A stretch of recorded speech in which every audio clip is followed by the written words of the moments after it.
Hey everybody, welcome. We're going to do a Theros Beyond Death best of 3 draft today. We had an epic draft yesterday that we only went 3 and 2. We didn't even play the maximum number of matches, but we still went to like 5 hours almost. So this can be a very grindy format. Maybe the bots are in a grindy place. That happens too, like we saw in not in Theros, in Eldraine. Early on, it was pretty grindy.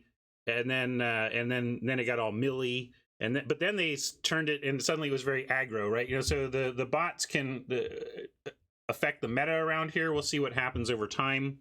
So far, it has been pretty grindy, and so we are going to keep that in mind as we play and prepare for that to the best we can. That's my read so far. Is, you know, kind of be ready for that.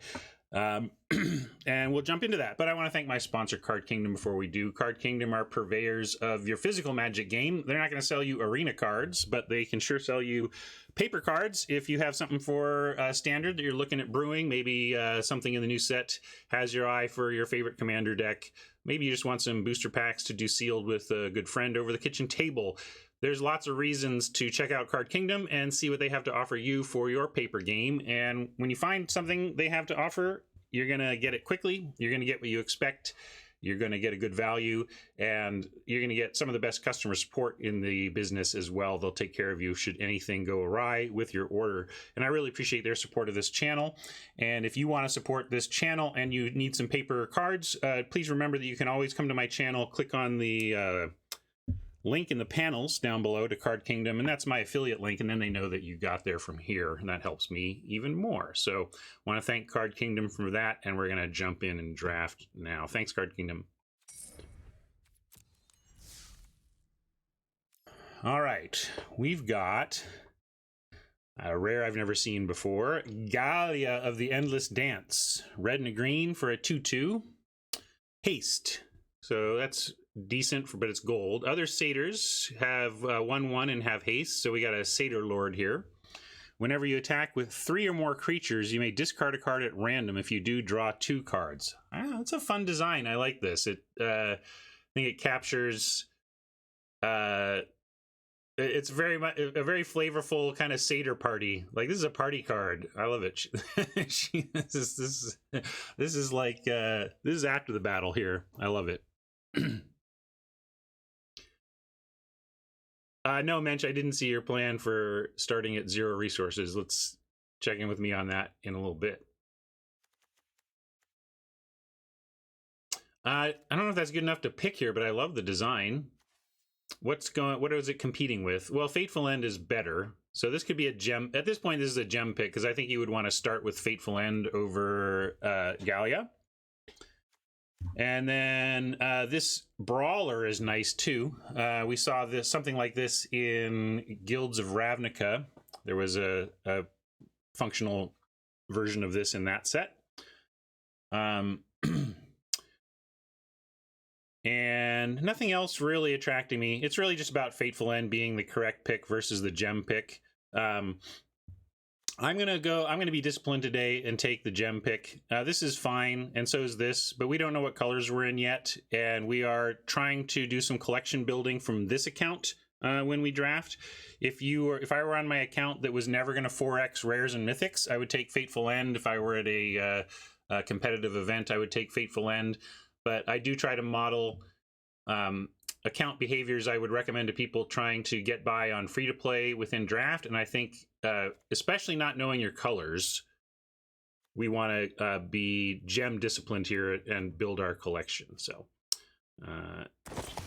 take those gems, and then I'll try this one has been persnickety. Let's see if we can get it, D.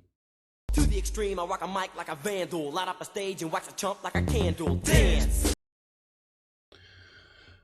Well, here's a Fateful End we can take. Rare is gone. Horn Beetle was one of my MVPs last night. I was in black-green and had a Horn Beetle and at least two of the 4/1s for 3 with Escape in green, and that was quite a beating to start out with those two, but we're gonna snap this up. And also, I should put this in. We could play this if we happen to end up red green, but this isn't a particular draw to me. I mean, yeah, there's some Satyr token making and stuff, but I don't think you're doing like excitedly doing Satyr tribal and draft or anything. But if we do end up in red green, also, I would play it as just a playable in red green. So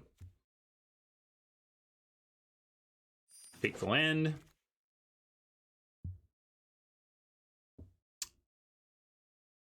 Didn't get any wardens last night and would have liked them.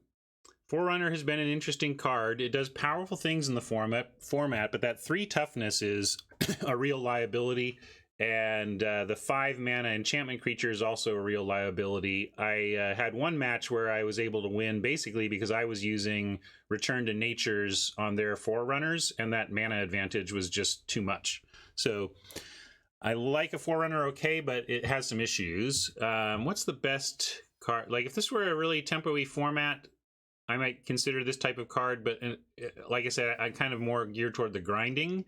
And speaking of the grinding, we have the binding. Luis and Marshall didn't like this too much in the set review. I think I like it a little more than them. I mean, they gave this like a D. I know it's kind of the zone moving thing, but all of these chapters have, you know, like a little more than a third of a card of value, if you know what I mean. So like that by the end of it, I do think you get a card plus. So I'm okay with it. I don't know why they're so down. Like, I think it just does enough little things.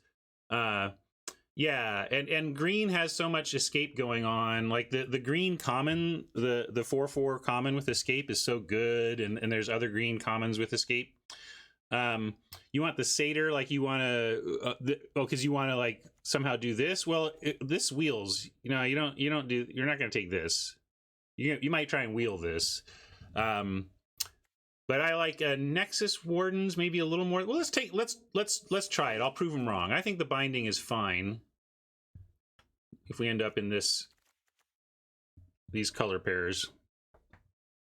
Yes, it's true, but I mean, if you're going to say it's bad against Timuret, well, don't get me on that particular soapbox, Resonator, or we'll be here for a while. This is amazing, pick 4. It's a Satyr, so maybe we are doing Satyr Tribal. I mean, I would slam this. If we had taken black-blue cards to this point, I would take the Celebrant as a hedge. So the fact that we get to take this on color and on rare is fantastic, actually. And now I just kind of want to do it. Let's do red-green. If we can. This helps with that. This is the Chimera I was talking about that I had a couple copies of to go along with the Beetle that was very effective. Training seems nice. I'm going to start with a Wanderer. We're not really there yet on Wanderer. This, but it is a Satyr, so it does. maybe we are just Satyr tribal, like, and it's a good. Like again, I would take this as the best quote green card in the pack, but I guess we're doing Satyrs. Bring it. This is interesting. This is about where I would want a Liar. If this were a Satyr, I would be more excited. It is an enchantment, so it does trigger the Wanderer, but I would like to trigger it with better things. I think this comes up a little short. I've never been unhappy when my opponent has played this, and I've never played it myself yet. I'm waiting to be like... I think you just need... It does have a lot of little synergies going on, but it just doesn't seem like this is what Red is trying to do. You know, anyway, we are going to take Liar here. I think it's good enough. It's a little clunky, but good enough, especially at that pick point. I feel like we're in the right place. This is all a good sign. None of these are Satyrs, but Final Flare, assuming we get some stuff that makes Satyr tokens, which we want, Final Flare gets better.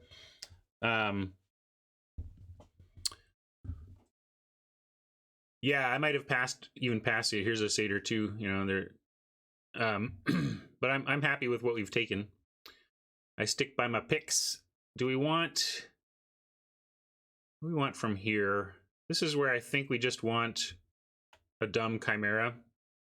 Or Relentless Pursuit is also good. It's legit card draw, and when I first saw this on stream, I was like, it's a unreliable divination or whatever, but the fact that it does put 3 cards in the yard by the end is very relevant.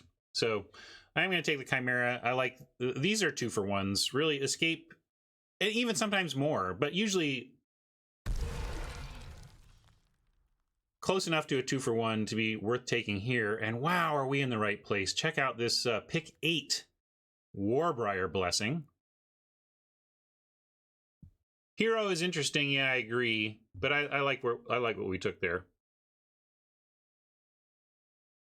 Yeah, green feels open, and we're on the right track there, I think. Do we play a Omen? I mean, I think we take it. We'll see if we play it. I like a Grove Dancer here a lot. Provides us with an early drop that can trigger the Wanderer, and it is a Satyr as well. Nexus Wardens is the look D. I was really smart. We wheeled it. That's incredible. I think we're at such a great place right now. And Forerunner, love getting a Forerunner 12th. I think this is where you can take it and kind of figure out if it belongs or not. Oh my goodness! And the training comes back. I hope that our deck is going to be so good we don't run a Nylea's Forerunner at this point. This is an incredible start. Yeah, we've got... I mean, start thinking of deck names that are about partying, because we have the rare Satyr Party Lord, and we have the Lyre for the music.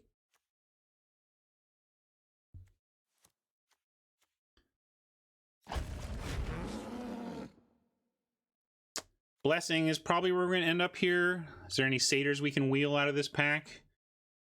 Here's one that might come back around. This one didn't come back from the first pack, but I like this in the board, but I hope not to start these, although in this deck, given that we do have some Satyr stuff going on. That's good, DC. I like it. Beastie Boys is a front runner. We're taking Blessing here, though. There's maybe some Gem Discipline we could have looked at up there, but I'm happy with taking the Blessing. I think that's great. I like these, and I almost like training wheeled in pack 1, so I'm going to try and count on it to wheel pack 2. This is a good time to talk about Hydra's growth, which, again, I disagreed with Luis and Marshall a lot this time around, which is always super interesting. I was talking with somebody, talking with my friend Zame last night at the draft, and observing that, you know, I listen to Limited Resources set reviews every time. I used to do them. Now I listen to them. And every time I have some level of disagreement with LSV, you know, on multiple cards, I disagree with Luis's assessment. And then if I look back at the end, I think overall Luis is probably right more often than I am, but I'm right sometimes. And how crazy. Here's a game in which it's still challenging enough that someone at my skill level, which is high but not best all time, can be right about something that someone best all time is not, because it's so challenging to assess properly at the beginning. Magic is that hard and that's why the best of the best, like one of Ben S's great traits is that he's willing to listen to anybody's argument, and I try to emulate that as well. I recognize that I'm often wrong, and I'm trying to not be high and mighty or cocky about being the streamer here, and I try to listen to my chat, because so many Magic perspectives are great, because it helps you kind of boil it all down. Anyway, a little aside there, but that's an aside, because Hydra's growth is a place where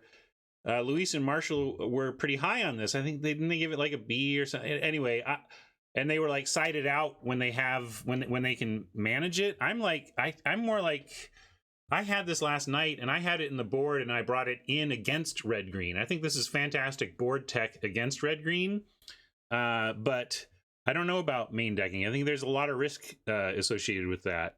But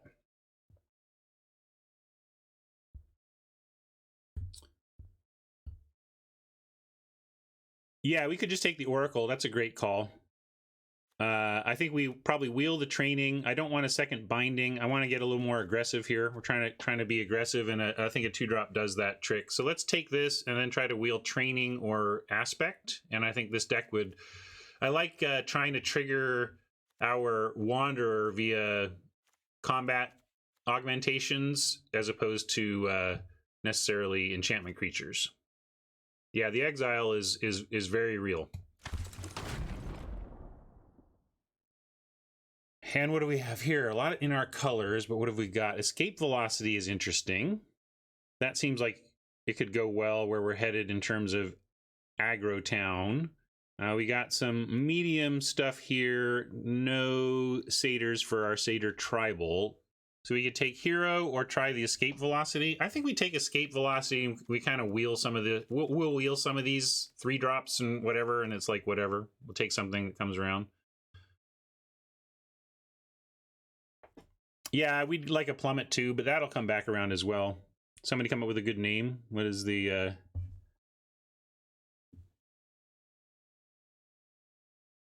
I missed the good name. I'm going to try escape velocity, though. I think this is the right deck for it, and we'll wheel some generic beef. This guy's fantastic, even all by itself, but with other enchanted or enchantment creatures, it gets super insane.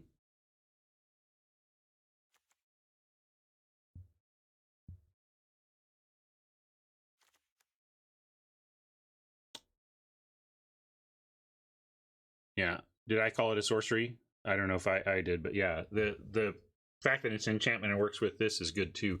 Anyway, you're taking Nyx Herald. Easy BC. Look at that.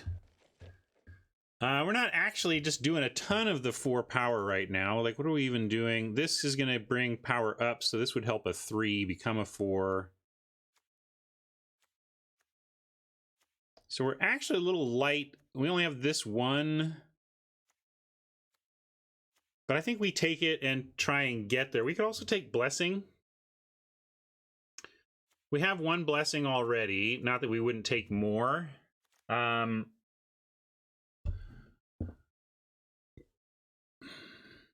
do you think? I mean, we're early-ish. Well, this is more middle. Like, in terms of quality picks, I guess we're in mid-late pack 2 in terms of pick quality.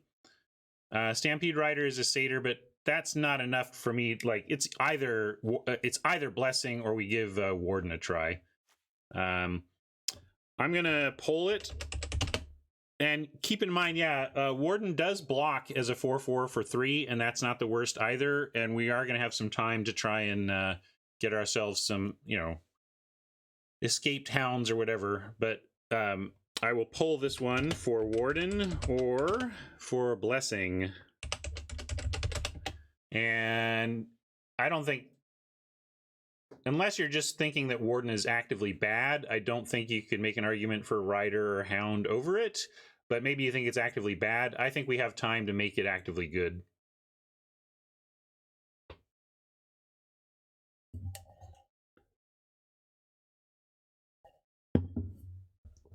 Yeah, you're on Team Warden. Me too. Let's make it work.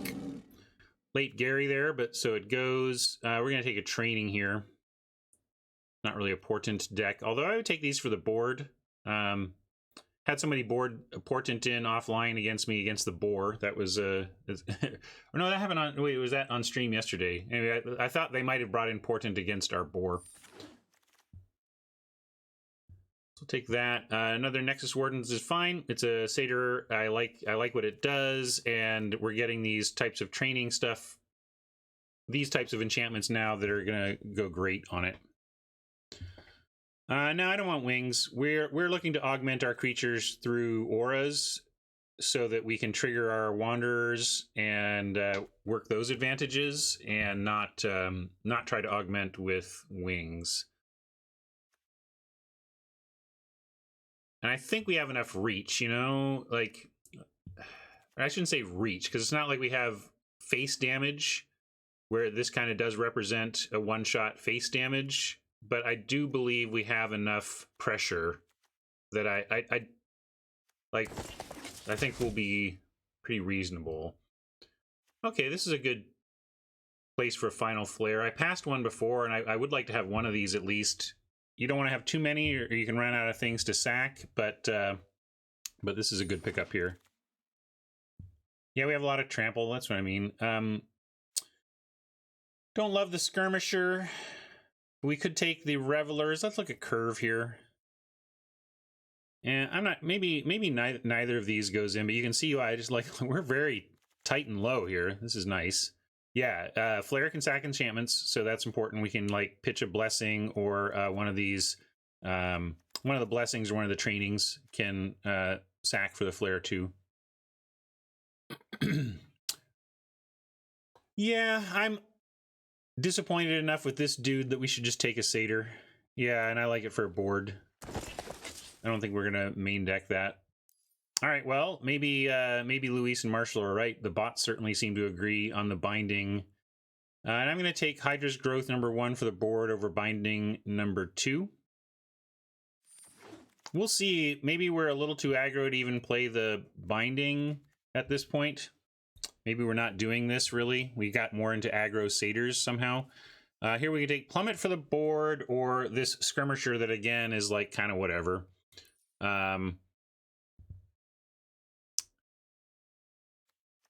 What kind of flexibility do we have in our twos? Yeah, see, I think we're probably even not playing this at this point. We have plenty of twos, so let's take a Plummet. Plenty of twos and plenty of better twos.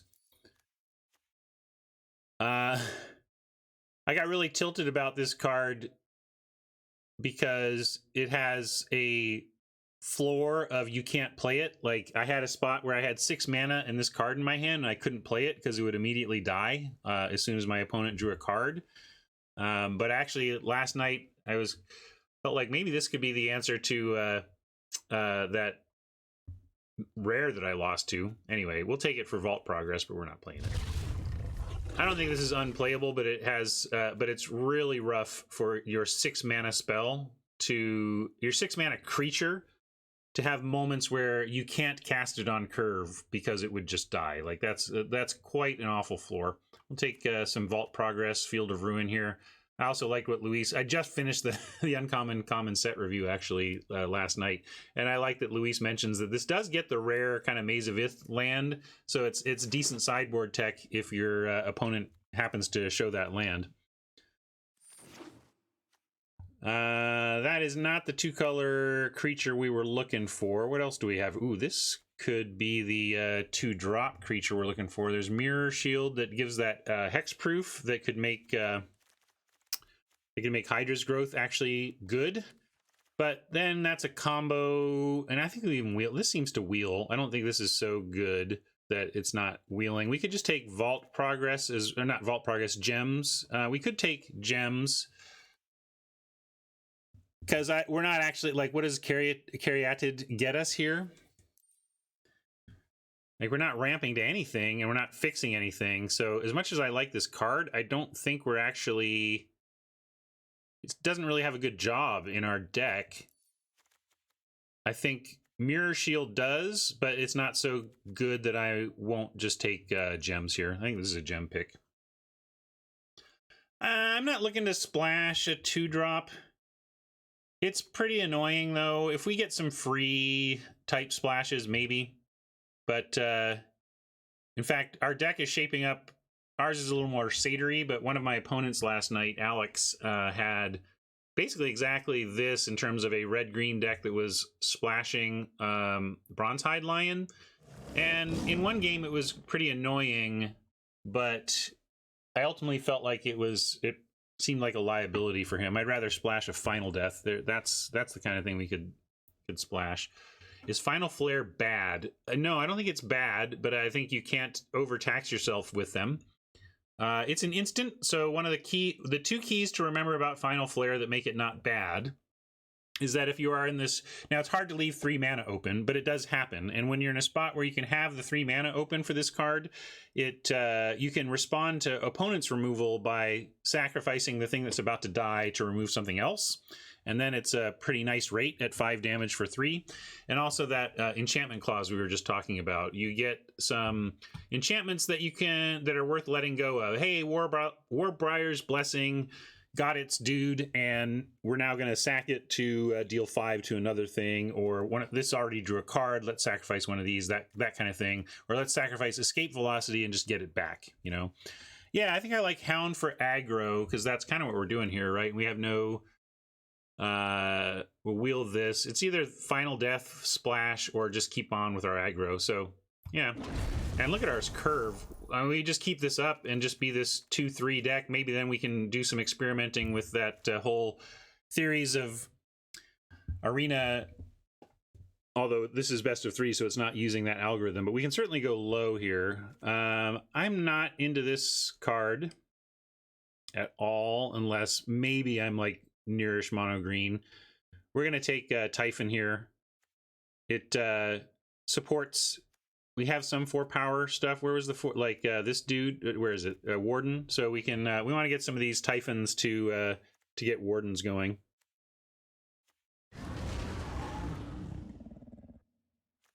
Maze Warden.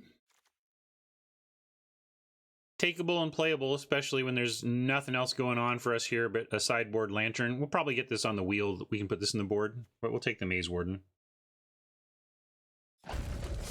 Yeah, Maze Warden can become 4 power to allow Warden to attack. Excellent point. Well, I still don't think... We might not even play this. I just don't think this is a deck that's looking for this effect, but we don't have anything to take over it except, like, a Portent.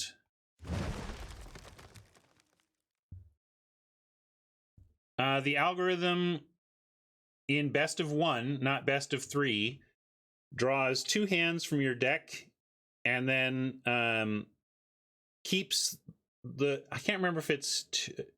Yeah, no, I think it's 2 hands from the deck, 2 7-card hands, and then it leans towards the one that leans, doesn't automatically pick with no debate, leans towards the one that has the more average mana distribution. I wouldn't mind a Portent in the board, but I'm not going to prioritize it. We'll take this and probably not play it here. Hey, Brian, what's up? Here's another 4 power. But it's a 5-drop. I was hoping to go 16 land, no 5-drops. Like, we just have a handful of 4s. This could even be a 15-lander, potentially. Especially if we do play Mana Dork. That being said, I don't know if we're taking this dude, but maybe we are. Maybe this is better for us here. I just don't think we want to play this, although I will say we have 2 trainings and an escape velocity, and a 3-power creature wearing one of our 3+1 enchantments does get to the 4-power threshold, so we'll take it.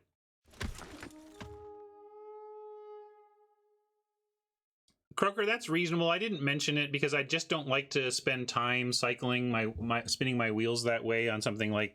I don't like... the thrill in aggro. I want to be casting Rage Hounds, not thrills. So the Mirror Shield did come back. We do have that Wings of Hubris, but again, I don't think we need this. We got a lot of trample, and we're doing our thing, and it's going to work or it's not. I don't think this is going to matter. Some say I never heard of ya, a rap burglar. Thank you so much for that sub. Appreciate that. But it could. Again, out of the board against heavy targeted removal control, you could certainly just play this and try to protect something, you know? Commanding Presence going a bit late here, but we'll take a Portent in case we decide that's relevant out of the board. All right, this looks good. We can get a Gift of Strength to help anything allow our 3-drop to attack, but I think we just want another training or a Hunt Master. Both of these are interesting and appealing in their own ways. We've had 3 trainings. We could really trim lands and go hyper aggro here with a bunch of draw cards and a very slim top end. Yeah, I think I talked myself into training. I don't think we're ever playing that.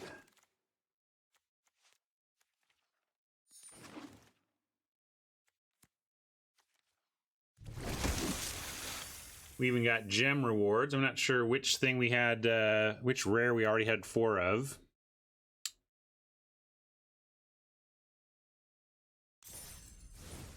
Curious.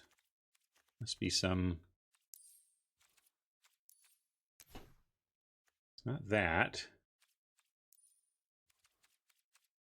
So it's a rare we drafted. I don't think we have 4 of this. Do we get another rare I'm forgetting about? Sure you all already see it or something. Huh, I don't know where the 20 gems came from this time. Maybe we do have 4 of these and I just didn't notice. I think those are only 2 rares. That's got to be it, right? Anyway, let's trim some cards because we go to... Do we go to 15? Is this a 15? I think with... If we play the Caryatid, we could consider going to 15. It's just I like just to have... This is what Luis was talking about. Like if this were monocolored, if these were all one color, I would snap go to 15. Just snap 15, but it's not necessarily about the total lands in deck. It's about the total number of mountains in deck and the total number of forests in deck. So yes, we can trim one of these to 15, probably a mountain, since we would probably be playing the Caryatid at that point, this mana dork. But it does reduce your access to, like, you suddenly on a deck ratio level, you only have 7 mountains in the whole deck. So yeah, this is a little bit hard to cast, but we could do 15 with 3 trainings and a Caryatid. I'm willing to try 15. We got to cut something, and probably cutting Omen. It's not doing anything for us. And let's see, what does this look like? 16-9, reasonable split there. Is there anything that's just garbage that we should really be questioning whether we want to run at all? No, not really. There's no just garbage here. This is kind of our weakest card, so that's pretty good. Oh yeah, here I can. This is the draft view. This is my deck building view to get show you numbers a little better. ZBD says, "Hey Ryan, as a fairly decent limited player who played a lot of Thrones, is it better to use coins on ranked throne drafts or save them for Theros? I've got a full set of Throne, so it's all gems earned." That's a great question, ZBD, and my current thinking along those lines is that if you are someone who is 4xing your sets and you love limited, you really ought to be creating a second account for yourself and trying to, once you 4x a set, actually scratching your limited itches on your for any sets you've completed on your backup account, and then yes, save those resources to apply towards drafting in ranked on the new set when it's available. So that's what I would do. I would stop doing things. I would stop spending resources on events and experiences that gave me open Eldraine packs on an account where I was 4x on Eldraine. That's kind of the bottom line. I'm excited. We don't really do this a lot, but I think this is, you ask, hey, what are some situations where you might consider running, as few as 15 lands? And this is not about the system, the best of one hand starting hand selection, because this isn't best of 1. This is best of 3. We're doing this because our curve tops at 4, and we have 3 cards that top at 4. This is a little bit pricey. This is asking for some mana, but even at 15, we're still likely to end up with some at the end. We also have a lot of cantrips and this, so we're gonna give it a try. And I liked Beastie Boys. Was there a better name than Beastie Boys for this? We wanted something party based. We have a Seder party going on here. We have the music, we have the dancing. Party on, maybe just party on, Wayne. Who's this?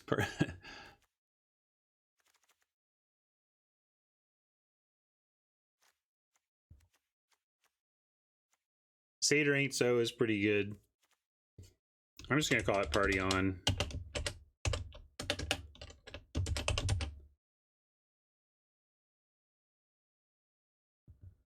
You like Beastie Boys? Alright. I'll trust East. I'll switch it back. It's just that Galia is clearly not a boy, and she's kind of our centerpiece. That's what I don't like about it. But I'll start here. Let's play.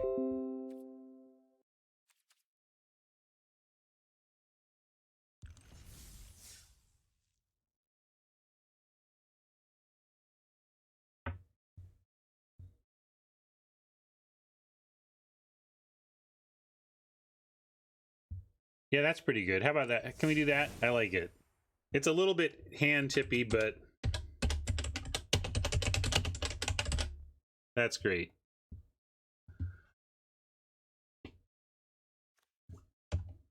This is going to be interesting.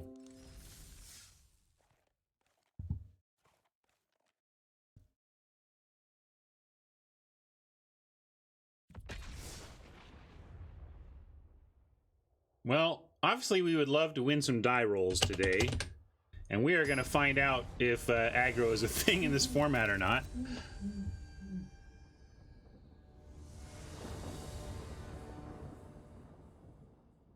That's good too, Resonator. I like that.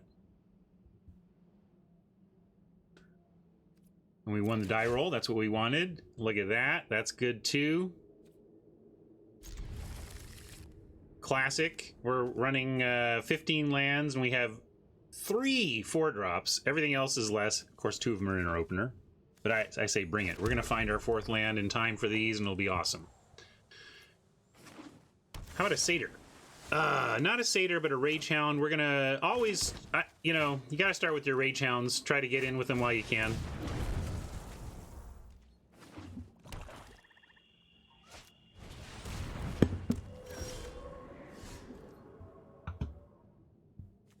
There's our 4th land, so we are going to be able to get these going. Too bad we didn't get an actual 3-drop to truly max our mana here.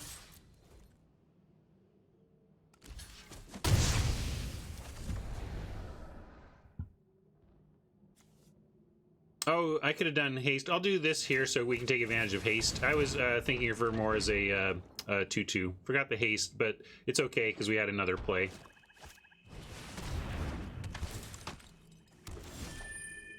So good. This dude, anyway.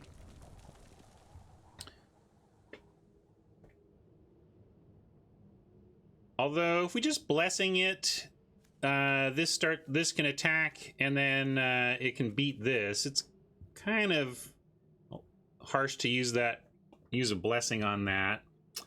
Yeah, we could just do Maze Warden and hold. I'm gonna do Maze Warden hold. I don't want to trade the Oracle for this reflection token right now. We may want to eventually.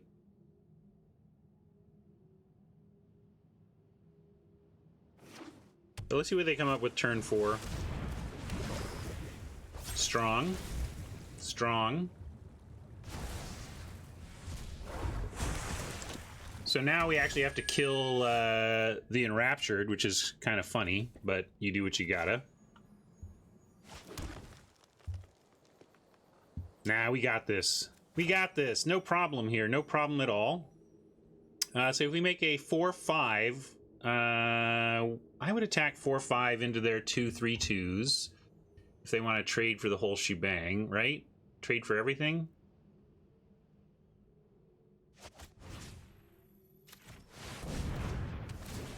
But yeah, we got to do this now.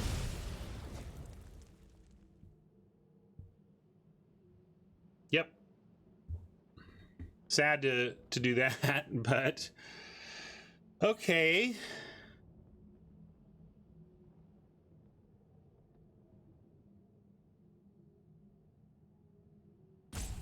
Yeah, we can attack with activation up too, that's true. Can we win from here against this stuff? Like if they double block?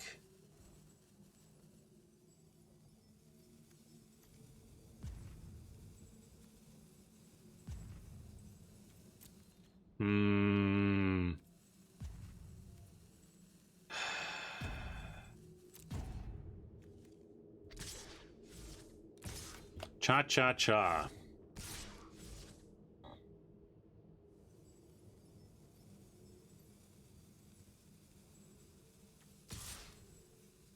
Yeah, I'm gonna make this offer.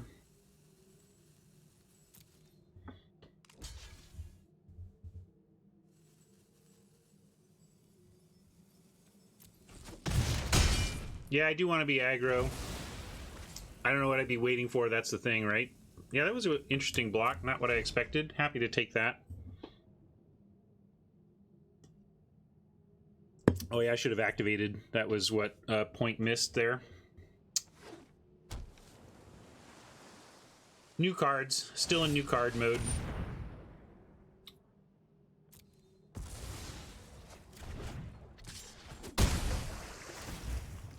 Does it? I don't think it costs R. I think I just forgot.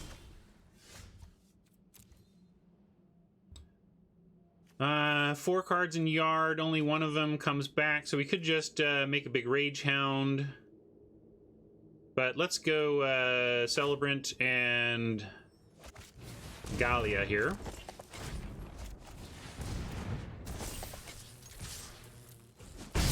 Oh, does it give other satyrs haste? Oh, sweet. I really ought to read my cards.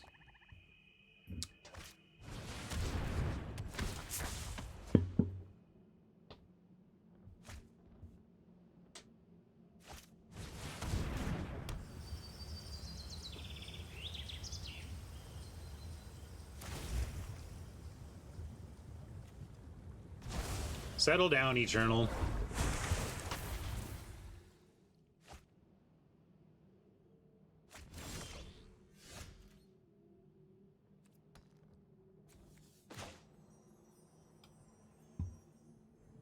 Okay, now we gotta really consider what we want to do here, because if we could swing in and offer a 2-for-1 for us, right? Celebrant is blocked and we kill the other thing, but then we are off of 3 or more attacking, and we're gonna hold our land for that effect. So I think I'm gonna send in with just the Celebrant, and then we'll drop the Typhon. And if they want to take the 2-for-1 here, we'll take it. They're down to a card and Thassa, and they probably want to keep bouncing the Instructor. But it's a high cost to do that. Yeah, they got to go to 8, and then we get a big Typhon.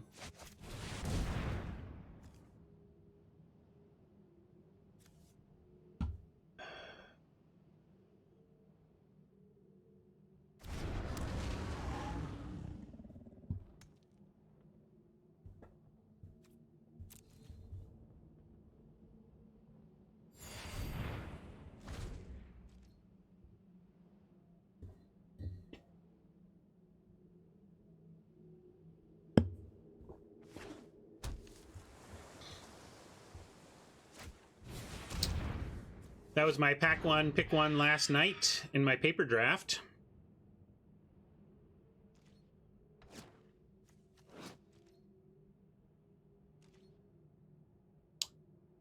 Yeah, it's true. You fill up your yard, and the graveyard is some of my early observations, or is like that the graveyard is far more important than I even thought, and I knew it would be important, but I didn't realize it would be this important.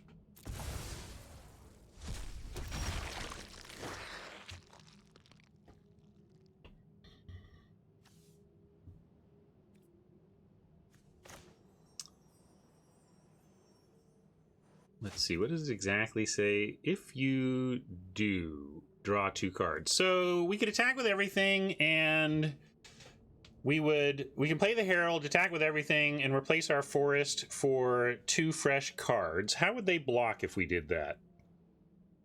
They don't have great blocks, and we are aggro. Well, we can't keep the Lord back if we want to do the triggering by attacking with 3 or more creatures. So, and with Herald, and Rage Hound. I'm in for attacking with all, I think. We're going to play the Herald so we don't discard it. Oh, will it? No, I thought it was just satyrs. It's not a satyr, right? So it won't get haste.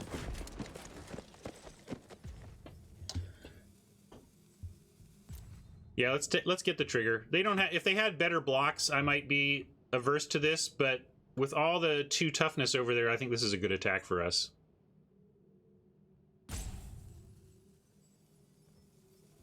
Probably gonna lose our Satyr Lord now.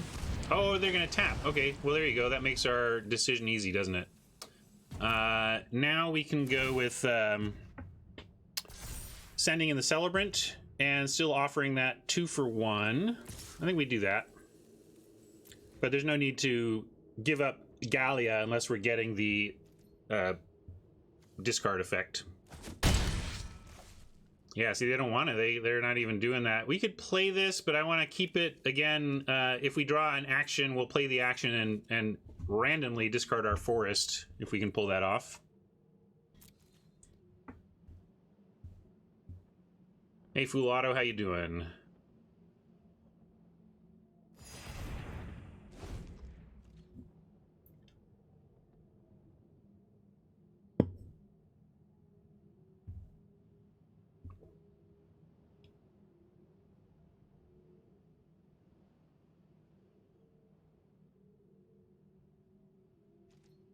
Yeah, Artifact raises devotion. I haven't really been thinking about the possibility of Thassa emerging, but they have 1, 2, 3 right now.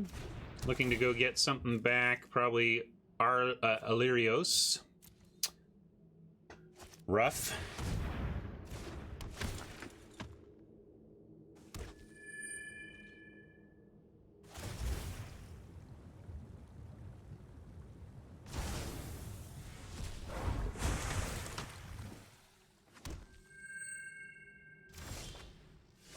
So now I don't know how aggro gets around this. I mean, no shame in losing to Thassa. We were as aggro as we could be here. But yeah, let's see what we can do. They only can tap 1 here, so we get...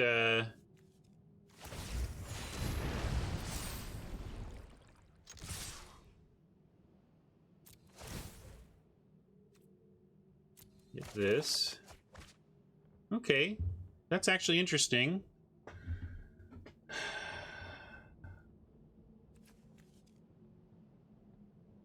Let's see if they employ any double blocks before we fire off this Fateful End.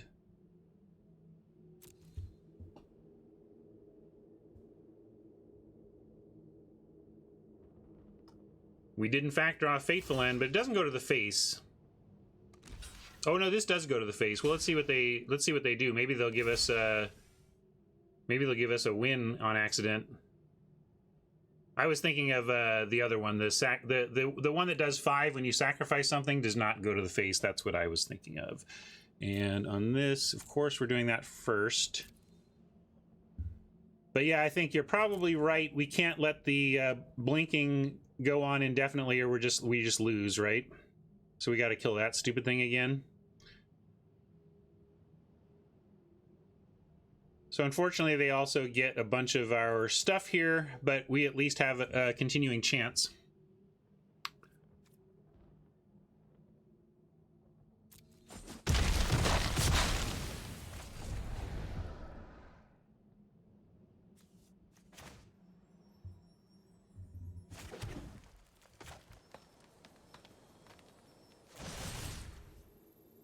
Oops, that's not what I'm looking for. Where is it?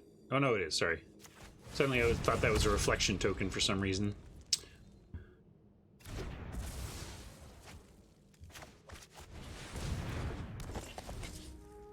Can they?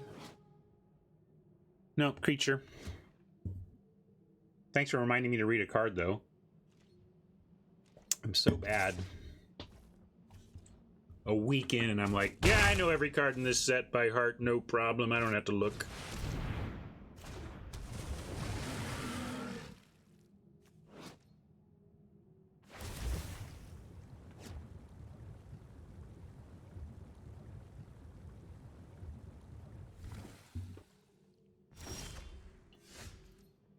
There's the one I was talking about. So what can we do with that? We can Rage Hound to get some action back, but this thing is in the way, so we probably have to sack the Celebrant to kill the Kraken and the Cacophony. Does that make sense?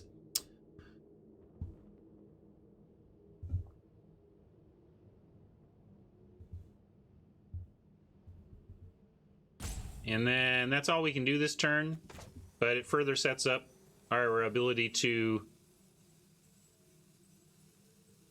swing first.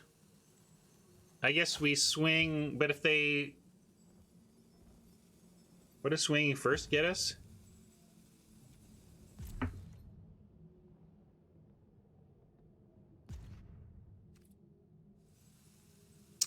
Why not Rage Hound this turn? Because it's an opportunity to take out their two big defensive, you know, their two best things going on besides their obviously best thing going on. Yeah, I suppose. There's no risk.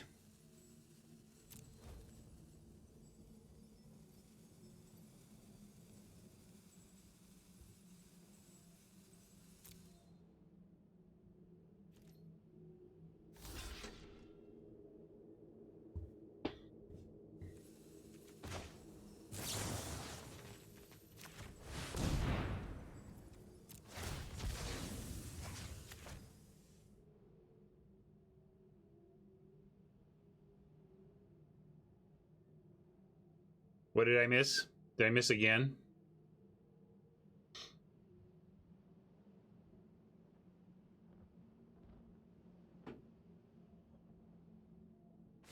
What we have is that we don't have defense against this, but if it encourages them to attack, that's probably okay for us. Yeah, I don't know what people are talking about exactly, but...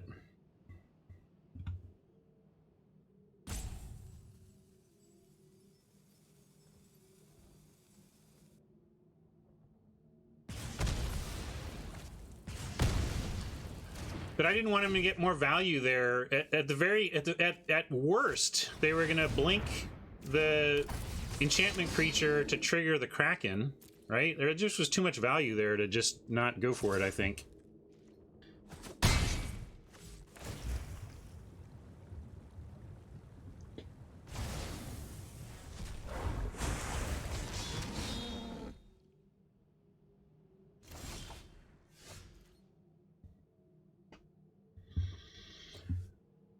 Okay. It's actually reasonable here. I think. How many? Oh yeah, we got a full yard now. Let's do this. And we got 3-1. I don't think it matters. We're not really digging anything out of our yard, right? No, we have that one. Oh, we didn't play the binding. Yeah, so we don't even have that one.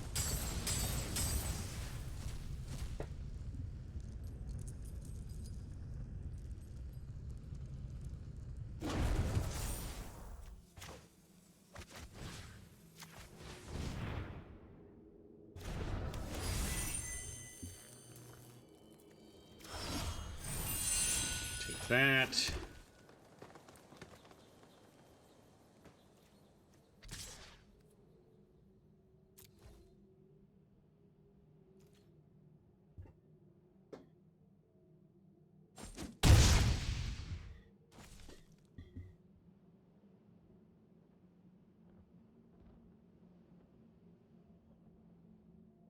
One, two, three, four, five, six, seven, eight. One issue we have is that Thassa is already at tap 2 things.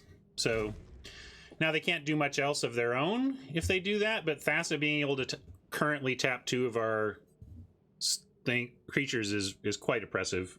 We're going to have a 5-2 and a 7-7 that force their mana, but make it super awkward, and they're at that point beating down with a 5-4 while we're forcing the mana. So we're not currently on track. Oh, that helps. Maybe.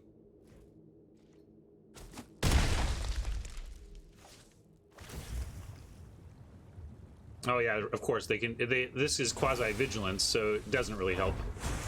Yeah, we're in a bit of a spot. Just the one final flare.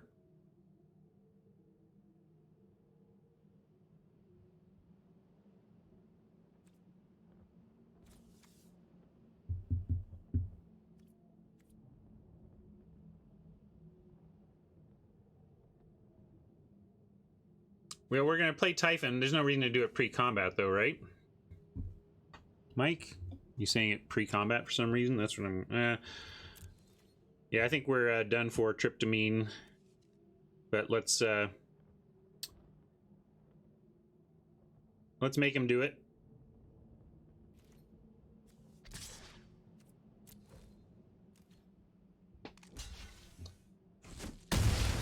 Can't replay both hounds. They cost... Oh, this one... yeah, we can play this one out of hand, right? Yeah, we probably need... we need 2 creatures more than we need 1 big one.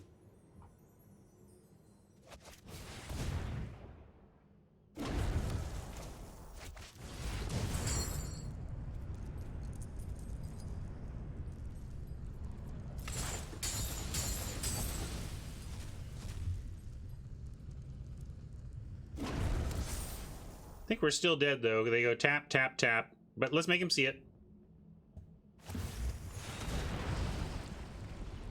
And their internet goes out.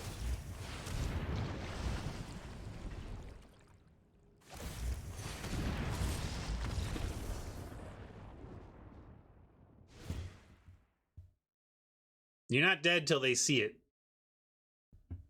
No, mostly dead means I see a line to survival, like we can draw something and survive. In that case, I'm not going to run the mostly dead meme when we're Dobbs.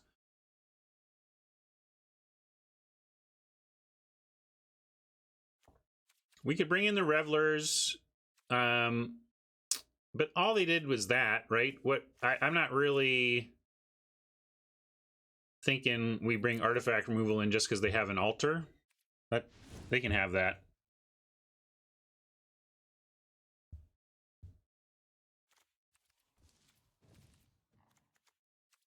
Plummet. Plummet that flyer out of the sky. We didn't really see anything else.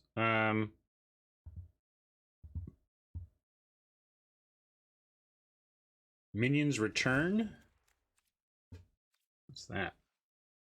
No, it's not even a red or green card, is it? Is this where we bring in the mirror shield? No, they're kind of aggro on their own. I mean, we could portent. I don't like portent. Maybe portent.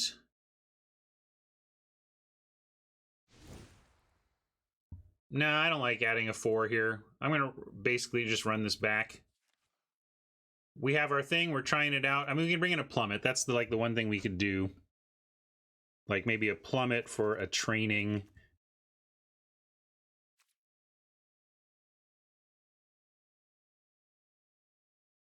Yeah, I'm going to do it this way. I'm not thrilled about cutting a cycler, since that's part of our justification for 15 lands, but I still think this deck is low down enough, and with 2 cyclers and the mana dork, we're still good at 15. We did just see the 1 flyer. It was a really good one, though, and they're in blue, so I presume there's some other flyers in there, but it's somewhat of a gamble, because we did only see 1, but it's between seeing the good one that we did see and seeing the blue.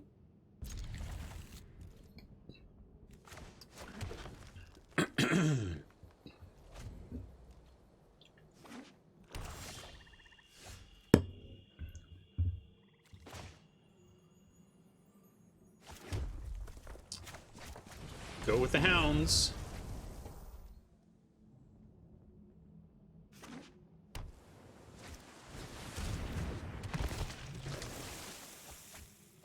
Yeah, but if we use plummet instead, we get to warbire something else.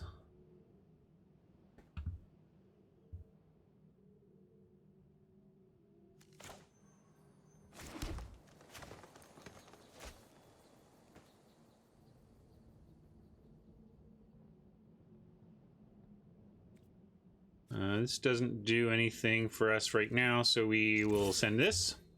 Swing and New Hound, yep.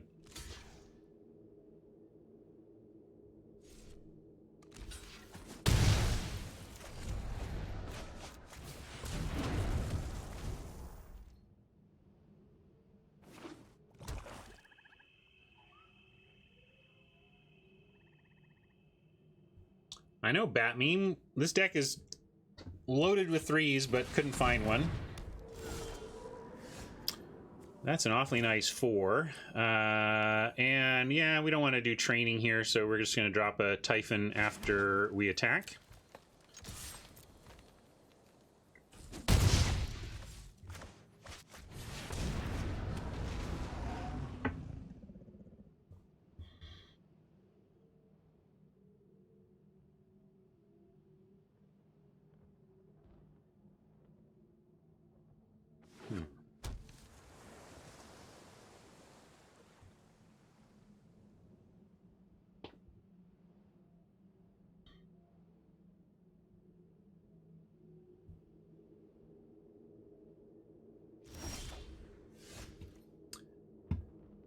Six of our 16 land pretty early on here, so you can flood out with a 15 lander, we're learning. 5 cards, 4 mana, suggest trickery of the highest order. However, I don't see what we do besides attack with our stuff. I'm not going to put training out into that open mana, but we're going to attack both. I don't want to do training into the open mana, Mike. We're going to see what they've got without it.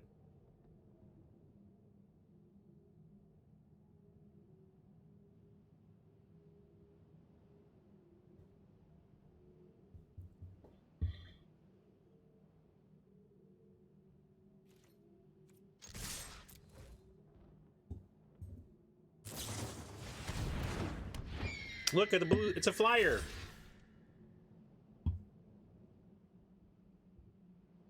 We want here, we'll go. Yeah, good point. They had 5 mana for stuff. You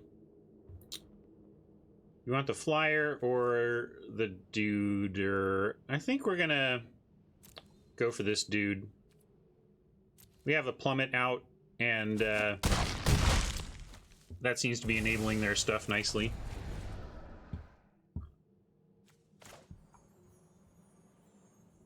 Well, let's do it this way. Boom. Boom.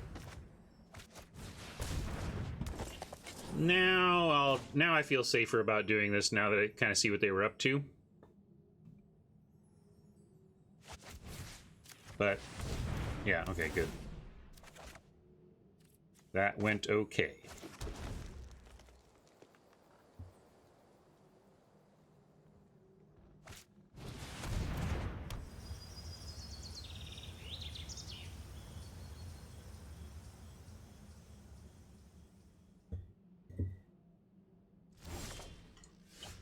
So far, we've dodged the cards that made Oppo's deck so tough to beat in game 1. So we're holding our own here in game 2. Let's not throw the land out. Think about what we want to do. I think I'm willing to bolt the bird here because it gets 6 through. And then we can still play the Wardens after even.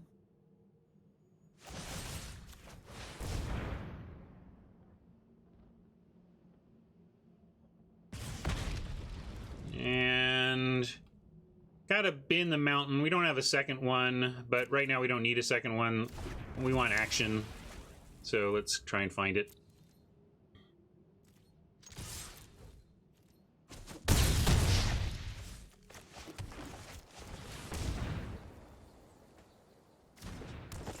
Yeah, right? Well, one aspect of our 15 land I didn't cover is that we have the 2-drop 1/3 that looks at your top 3 for a land when Constellation happens. Interesting.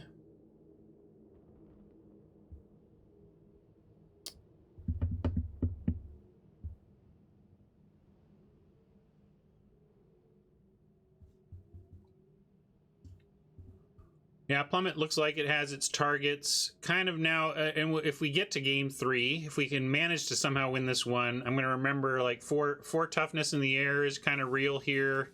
And maybe I should have put the training on the Hound to make it kill more things. Yeah, so we're going to send every way. I'm just I'm thinking that through. I would think, I mean, if we offer them everything, they get to choose what they want to eat, though, and I don't think we want to give them the Wardens. You want to attack with all? I guess if they want to eat the Wardens, we'll take the 6 damage.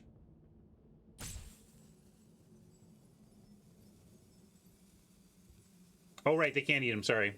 Yeah, it makes sense. Okay, that makes me feel much better, because I was thinking about if we lose that I didn't want to lose the Wardens, but great, it's got a... They can't kill the Warden. Look, I'm incredible at identifying the difference between 3 and 4.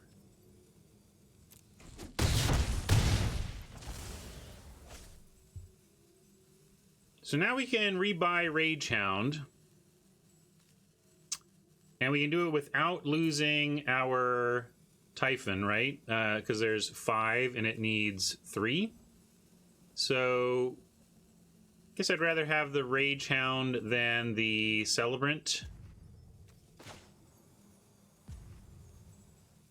Although if we wait, we can have a 7/7. I'm going to do Celebrant instead. I changed my mind. Celebrant attacks into the 3/4 and also beats it. But if we get another land, we may want to just go for the 7/7 instead of the 4/2 that has to attack. Yeah, Hound can get through on this board, Mike. But I'm thinking a little bit, couple steps down the road, and thinking if we can escape this Typhon, we're going to want to do that.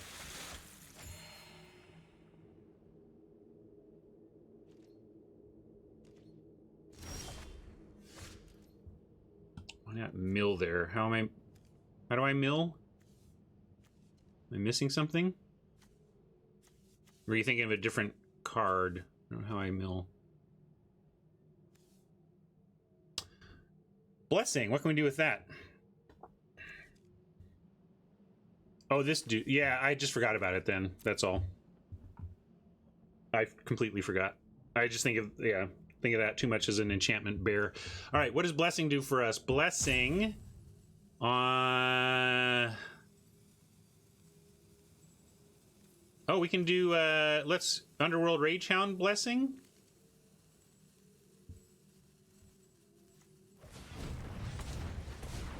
I like that. We gotta go Fateful End, Training, Skola.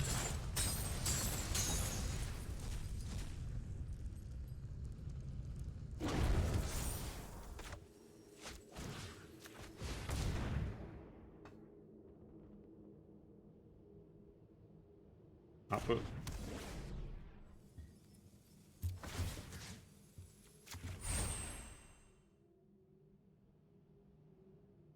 Come on, just work. No, don't mess with us, Oppo. We finally have a good play. Let my good play happen. You stop it, Oppo. All right, I can accept that.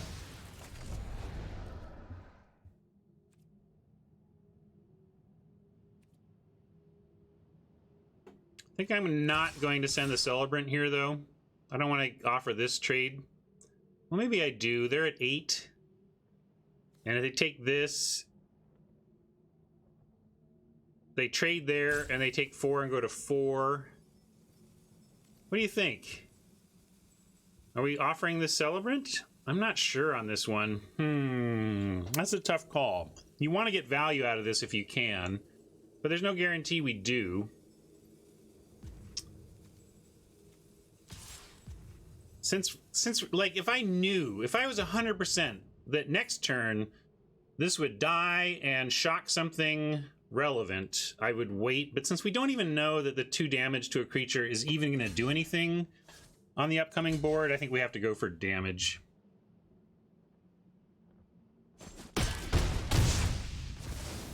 Yeah, more graveyard fodder doesn't hurt us either.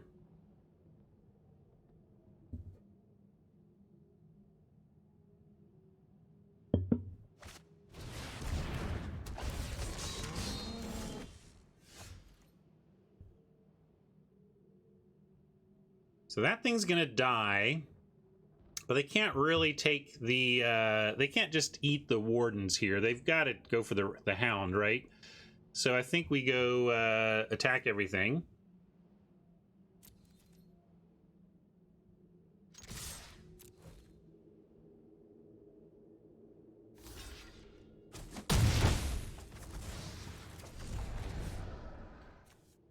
And we can play another Rage Hound, and it does get big enough to get through on this board, but what does it do? We have to give up one Hound for the other if we want to, or we just give up on the Typhon entirely.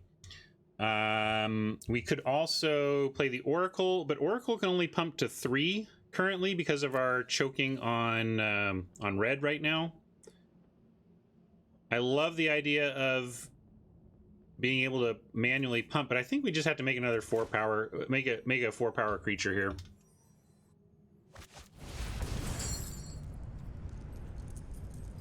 And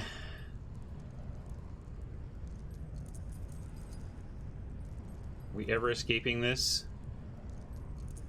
I think we're never escaping that. Yeah, give up on Typhon now. 2 hounds are not castable because they're I don't know what you mean by...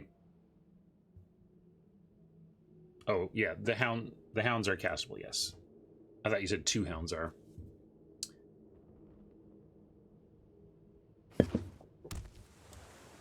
Maybe never, but the point is, even if it's there's a narrow chance that it probably is that we don't ever have the chance to escape either of these, but if there's a chance of escaping, this one's going to escape earlier, so it might as well. Needs 1 less card in yard and needs 1 less mana in case we don't find our mana.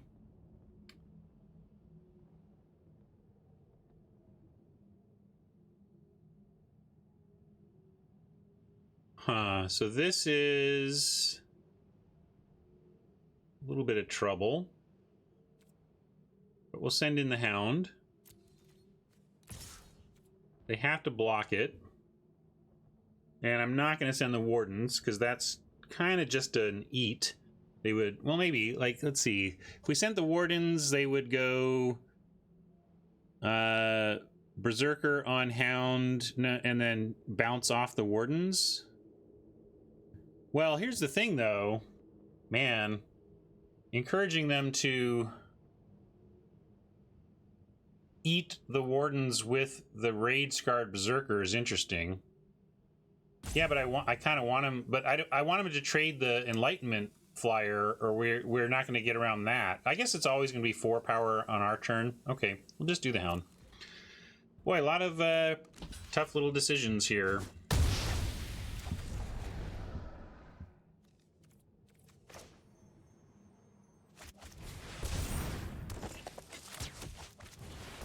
Yeah, they would just eat both. There is still a plummet somewhere.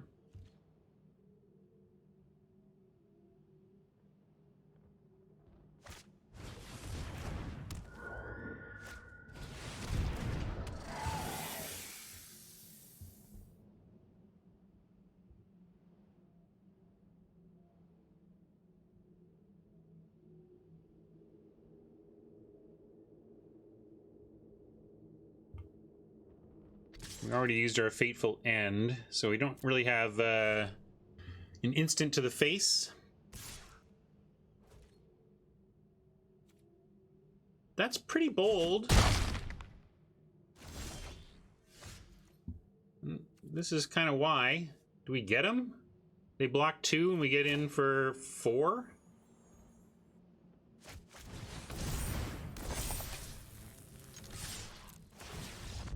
Yeah, got him.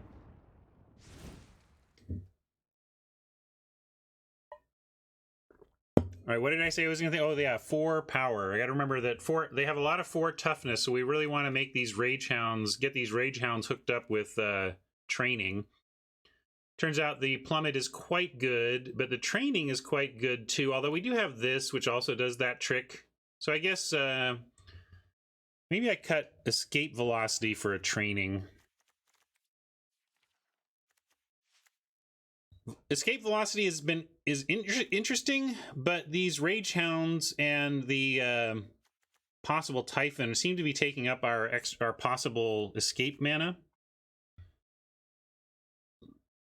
And I had the I cut this because I don't want to be doing this on 2. I want to be creating a creature that can attack. Hydra's Growth against blue-black is not where I want to be, no.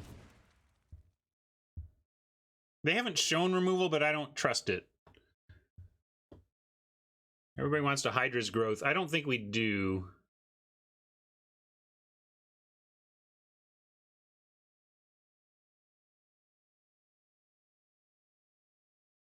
I don't like risking this thing. You want to do it?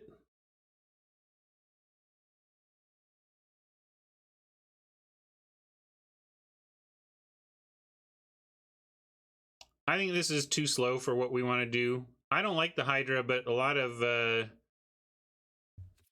All right, we got 43 seconds. I can pull it. I'll do whatever I'll follow chat on this one. Hydra or no?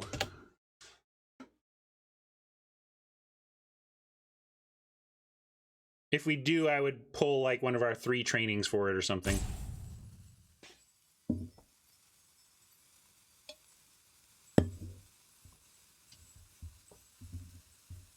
All right, I'm just do this then.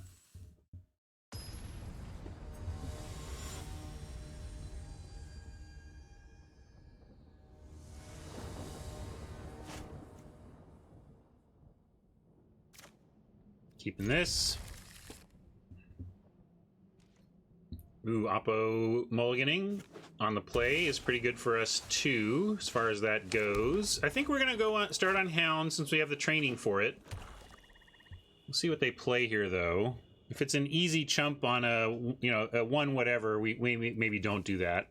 Maybe just go with Oracle, put training on that, or Wardens with training.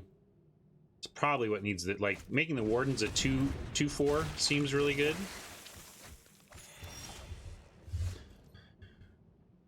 And what do we think about that? What does that change? Very little. Yeah, we'll just play the Hound and offer it for the Triton. Hey, Stanley, what's up? We've learned that the graveyard is super important. We've learned that there's no obvious glaring holes in the bots yet that I've heard anybody call out. I've seen a decent mix of strategies and stuff going on, so that's what's going on here. If they want to go aggro, what do you think they might? This might signal that they have something to to play that can blank this, but we do have the training, so I'm going to say no blocks. And if they come up with something like some good whatever 4, yeah, they're going with that. So in this case, I'm not going to offer the training. We're just going to offer the Hound for the 1/3.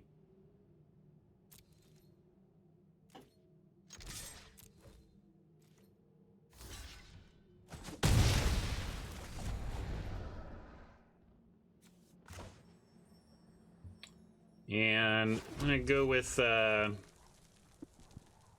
Nyx Herald here. It's the more aggressive play. We could play Warden, but it's a 1/4. I like playing the 3/4 Trampler instead.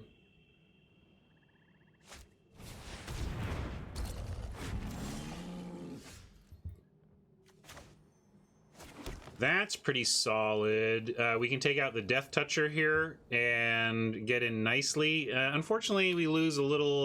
We lose some 1 trigger from the Wardens, but I like it. This uses all our mana. Creates a very powerful attacker, gets rid of a big problem on the ground in this Death Toucher.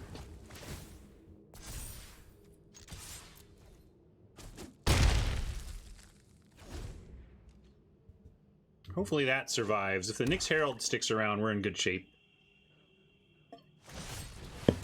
Nope. Frustrating that aggro aggressive deck like ours can't get on board a little bit faster to make this a lot worse than that just was. But we got pushed into making our version of a battle cruiser in this deck.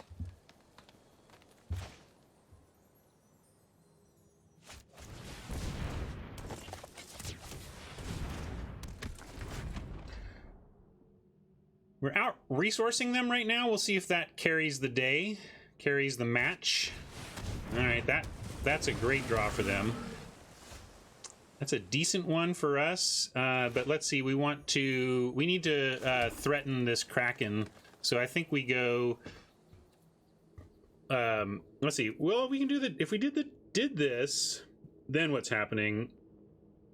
No, we need to try and trade this Oracle off for the Kraken, and we do that with training plus the threat of a double pump. No, I can't hold the land. I've got to. I need all 6 for the play that I'm trying to set up here. Although I guess they're just going to trade the Soul Reaper. But I'm in for that too. We can follow with the Hound in that case.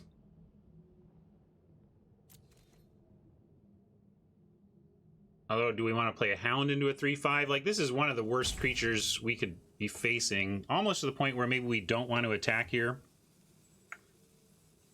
Wait till we can attack and pitch this forest or whatever, and attack with everything. At least do that. Yeah, I've changed my mind, Mike. Yeah, I think I was all about attacking. Yeah, but I'm already I can't. I already moved to out of main.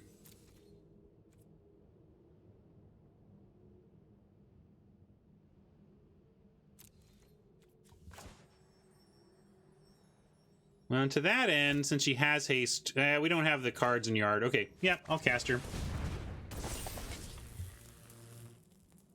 I like it, Fox. I think it's been very interesting. Good gameplay.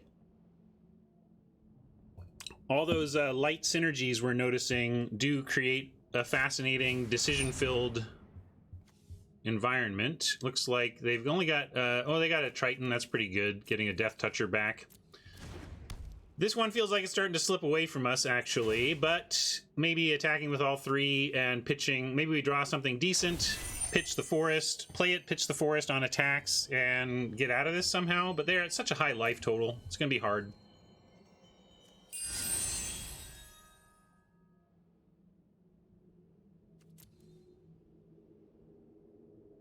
Yeah, drawing a Satyr could be exactly what we want.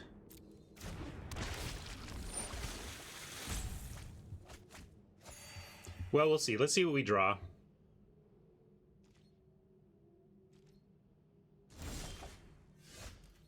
That doesn't help.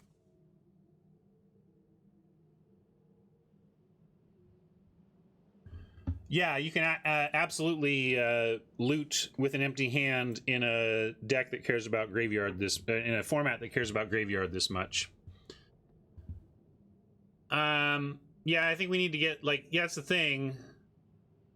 We trade with something at least, but we have to attack here. We need the card. We need fresh cards. Well, okay. Well, let's take a look at it. But they don't eat. This trades. One of them trades at least.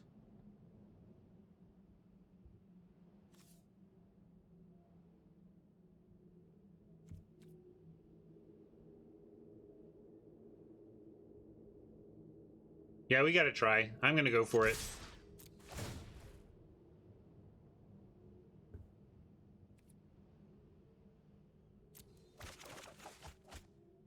Ooh, hello. So what do we want to do with this?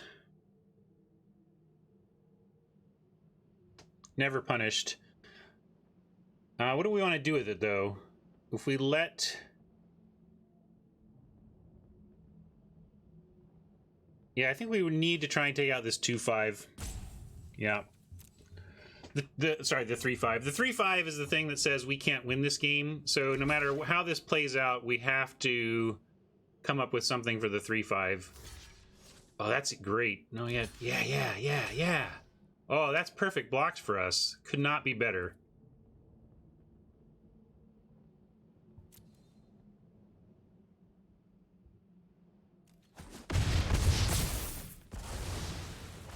So we get to keep the Wardens in this situation.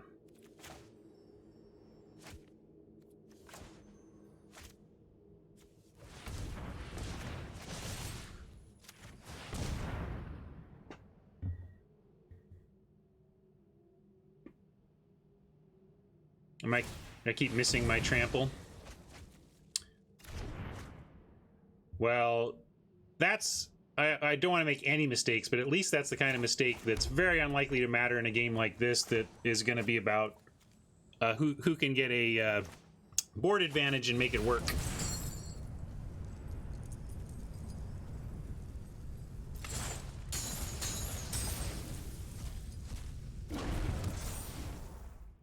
Yeah, we needed all of our mana. So it turned out not to be a punt in the actual result sense, but it's a punt in the failed to see it sense.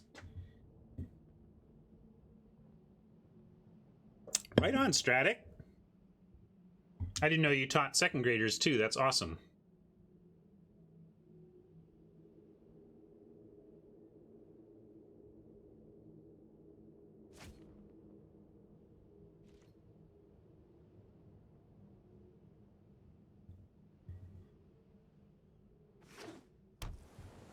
Don't!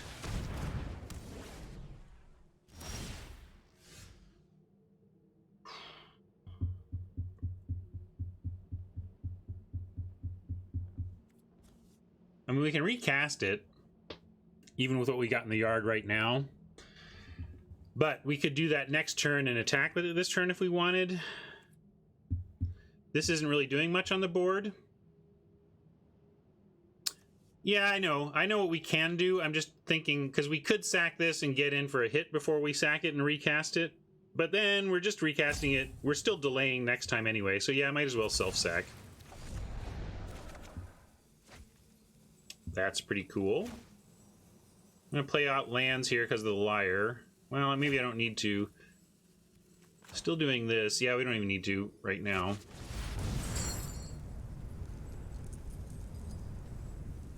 Bye, Gallia. Nice knowing you.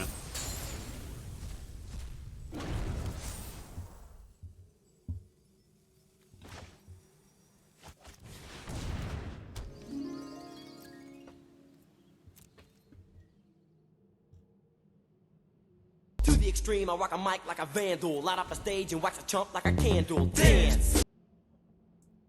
Finally, the band showed up to this party.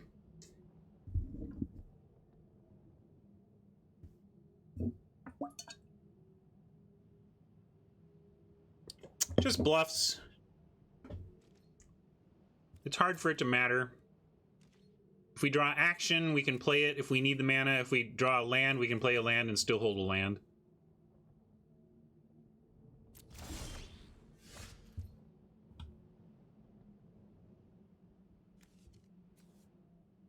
So this is on power.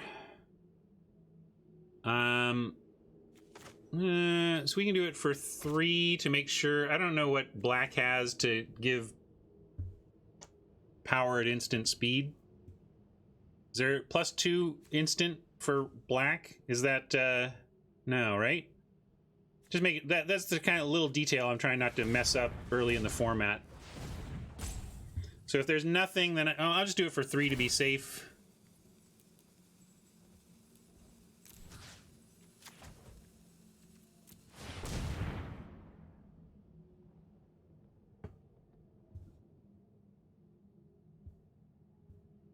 Yeah, it's true. If I have new Convolute, I should have played Warden first.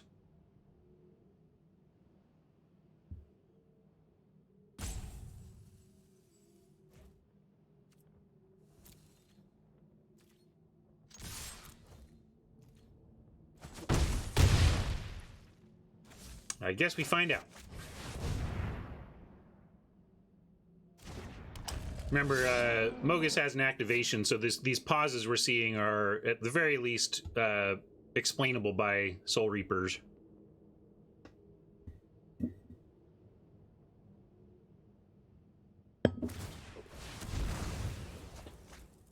Now I gotta remember to untap this. There's a UI point where if I mess it up... Alright, now we're gonna get rid of the Wardens that aren't doing super much. Look at that, we beat it. Thassa Schmassa.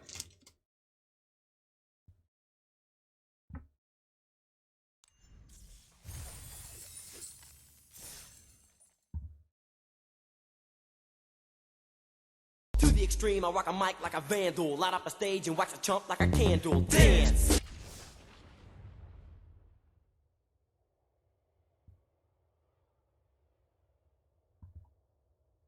Yeah, game one, they got all their great stuff really at the right times and turned a corner that we could not stop. But got there in 3.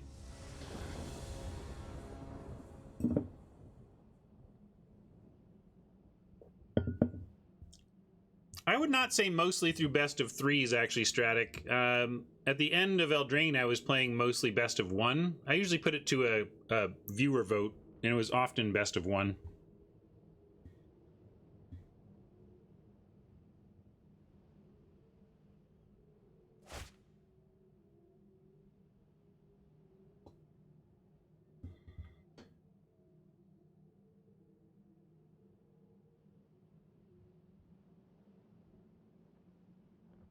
Sometimes it sounds like there's walking in the house, and I'm alone except for the doggy, and the doggy's not that heavy. So, hello?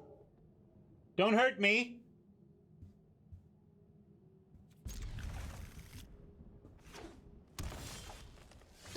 If it were the ninjas, I wouldn't hear them. It's when I don't hear anything that I assume there are ninjas.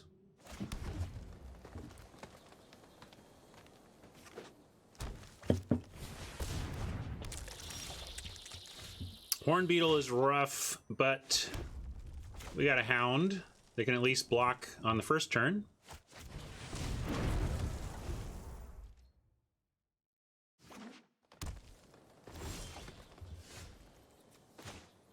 Maybe we'll be able to bless that beetle before it gets out of range.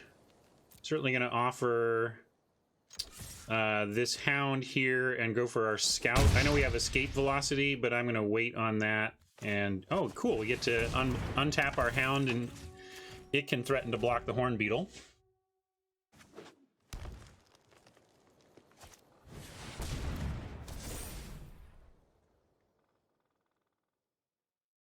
What is this?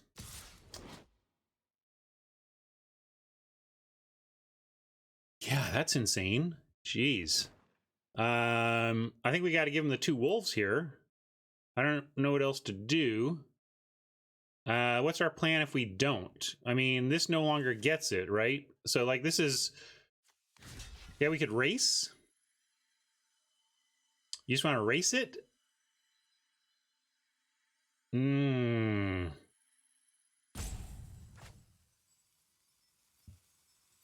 Then they stay back and block and wreck us.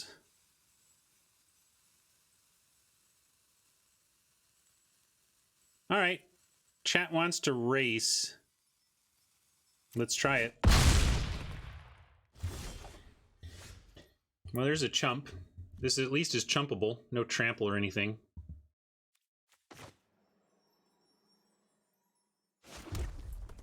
Although we want to haste here. So I'm going to do it that way.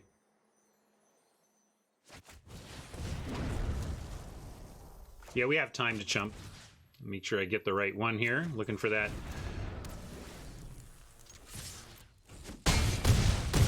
Animation for summoning sickness.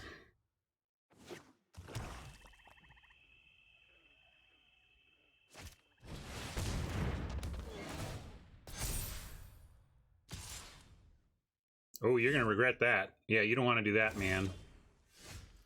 Look at that. Well, how do we make this work? Okay, we have end to the face. We have blessing. So we go blessing and then just end to the face next turn? Yeah, that seems right. Or do we just win now? Yeah, sorry, we win now. So we go on one of these. I thought we were a little short and needed to Fateful End, but we would have had, even if we were a little short here, Fateful End of the face would have gotten there. You were right, chat. Race was the place.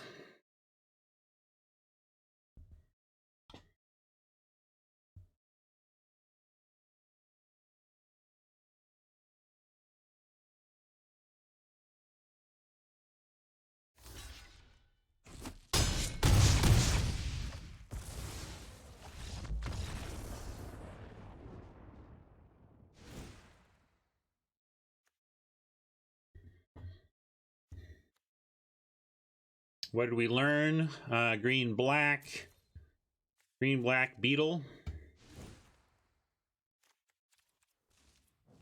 What does that tell us? Plummet, no good.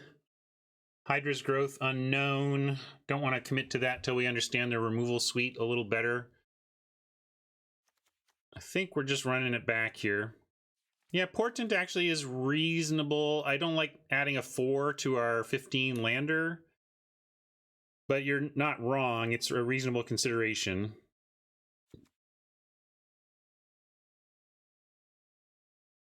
Yeah, maybe we'll try it.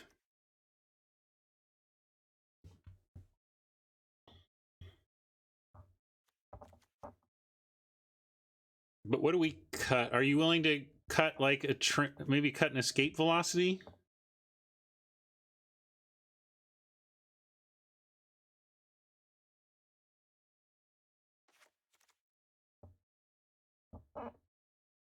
Training or velocity?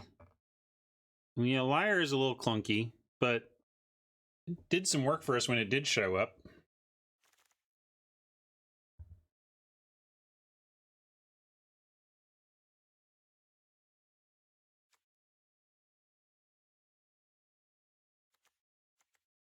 All right, we'll try. Yeah, that's true.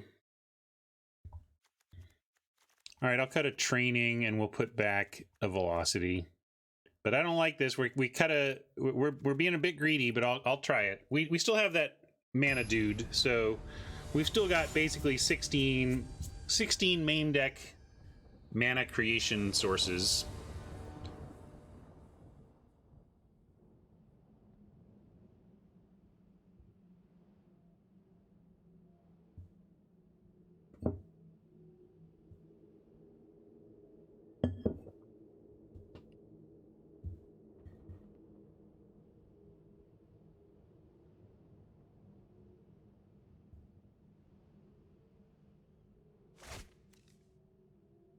Awesome.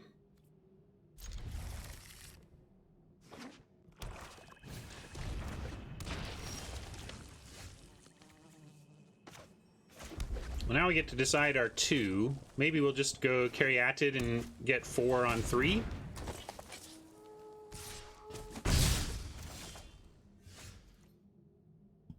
Yeah, this is a rough pair because we can't really get value from Celebrant out of this situation. We can't get a 2-for-1, a clean 2-for-1 with Celebrant. So I'm gonna go with Caryatid here and accelerate.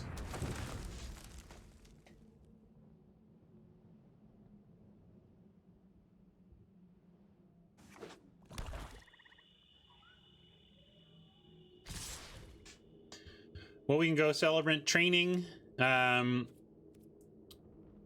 I could just trade for the Physician if they're going to offer it. Kind of actually like just trading it here. They think it might be important to us, but it's really not.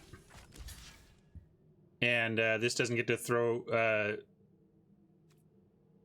this anywhere useful. I think that's generally a good attack from Oppo. It just happens to be that this is a case where I'm like, well, I don't love what's going on here, so let's do it differently.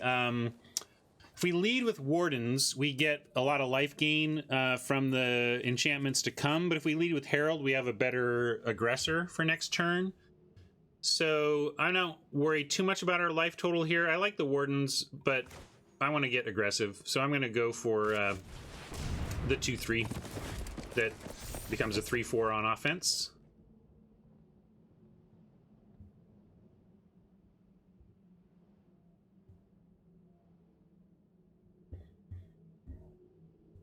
Sweet Grip. Could use like one more land, but we're even good if we don't. Like, we can operate from 3 land here.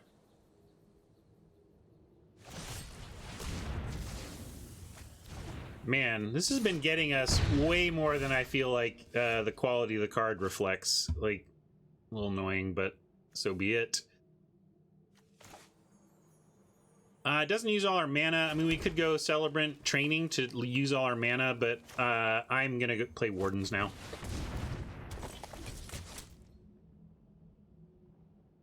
I don't think the bot's underdrafted. I just don't think it's actually that good. And it's just happening to get us early. If you have a bunch of removal, it starts to get better because then you start taking care of everything.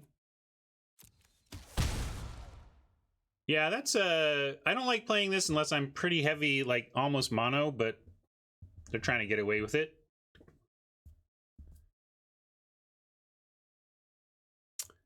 So 4 mana, kind of like Celebrant. We could go Training, and then I'm gonna start with Training. Draw a card, gain some life. Another Training is interesting. Means they can't block it, but I kind of want to send in and then Blessing to finish it off. Or we could just make another Training. That's fine too. Yeah, let's just do another Training and go. I like how we're netting 1 life between Underworld Dreams and Wardens here on our draw.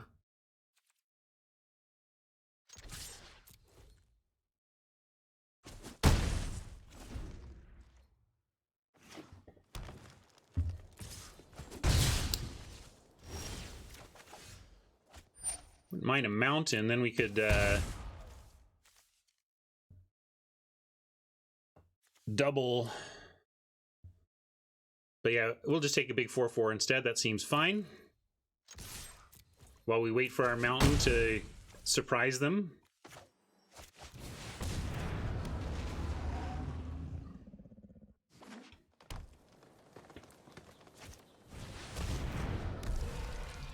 That's going to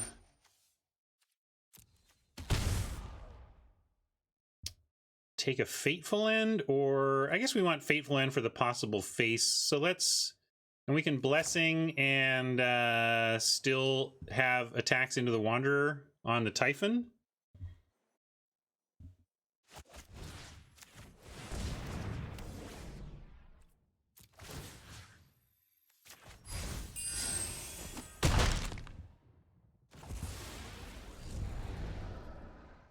And let's see, if we do this, they just have an easy block. So we might, if we're going to play a 2, we should play this one, actually. Because this doesn't, yeah, Thalia with haste doesn't do anything, Mike, though. We'd rather, because they don't have blocks anyway, so we play Celebrant and then get, not Thalia, Galia next turn. That's true. But I don't, do we want to? This is a sweet hand. How does Galia net damage? Oh, because of the Satyr pump? Sure, that's fair. But I still think this is correct.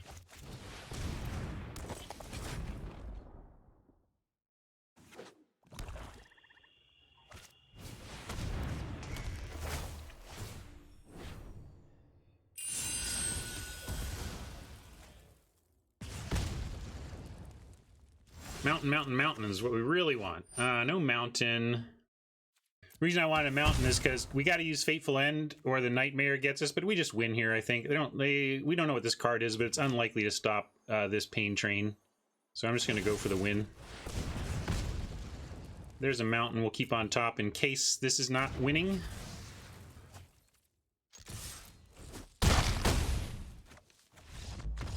All right. Now this is a match time I can get behind.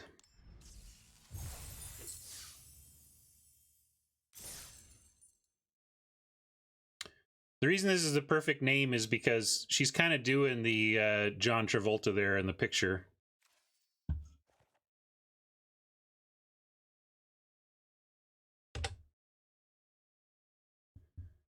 All right, nice 2-0 start. We've got half our gems back basically already. Always great to do that without giving up a loss. I know I'm in your, you see if I'm in here, where there are no losses yet. And I am going to take a quick break and take a bio break, and then we're going to come back and finish this one out. So some discussion about the value of the Liar in a 15 land aggro deck.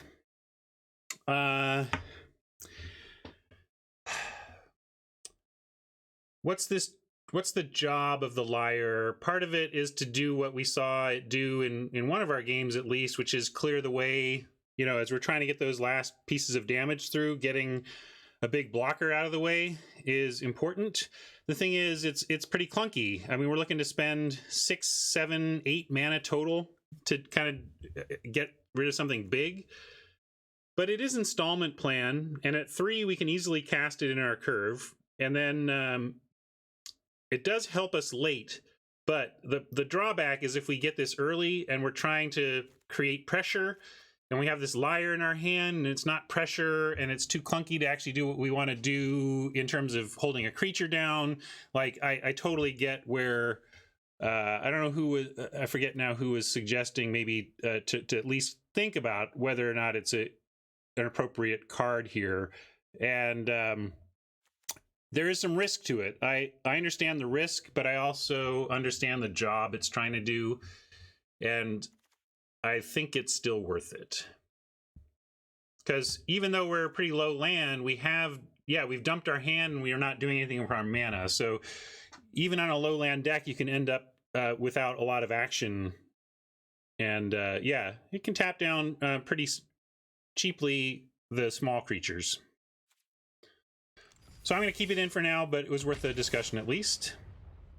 Get back to the battlefield.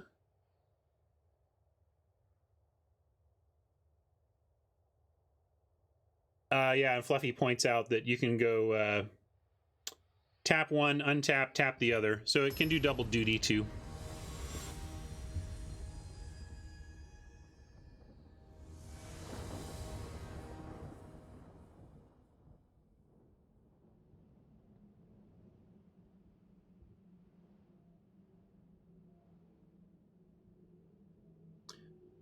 Good, Dan. How are you doing? Well, here's that's what you get for your 15 land deck, especially since we called these training cards part of the reasons why we'd be able to do it.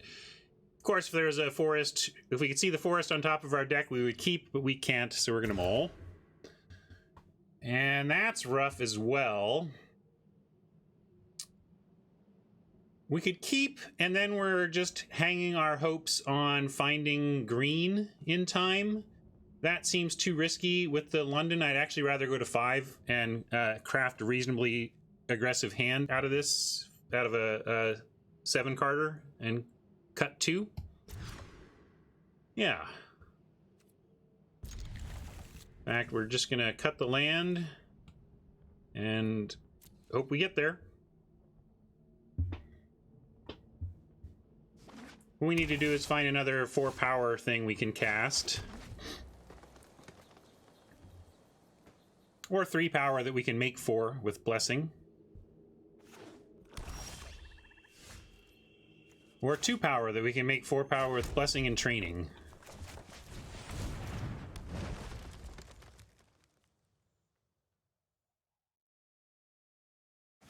I love how I'm just assuming that all of my creatures survive in this scenario. Well, again, they got it, but it actually wasn't the most important thing for us or anything. All right, we're gonna go for a Warden here to use all of our mana. Hope we find a land next turn. We can go Celebrant Training in that case. If not, we might go Training first on the Warden to try and find land, but I'm a little nervous about that. I want something else to get to 4-power so this thing can attack. Like this would do a good job of that. I don't even like that this thing gets to survive for a turn, but it looks like that's going to happen here. I am going to go for a land, though, because we have the Warden that can activate the double. We have the Warden of the Chain and the Warden of the Maze, basically. But if we train here, we may find a land to be able to play the Celebrant, and the Warden does trigger the ability for the Chained to attack. And we really want to find a land if we can. Hey, we did. All right.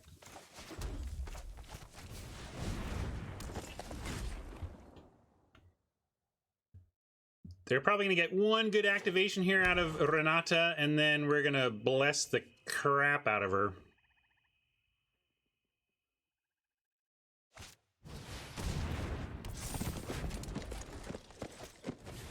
Ugh, great play from Oppo.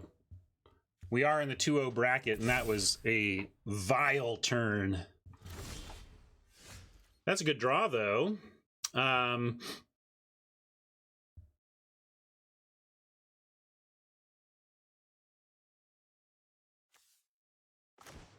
Let's still follow through and bless this creature as the biggest problem. I'm trying to use all my mana, and but maybe I should have used Fateful End. The Scry would have been good too.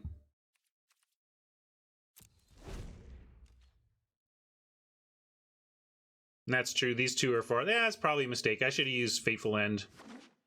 Punt.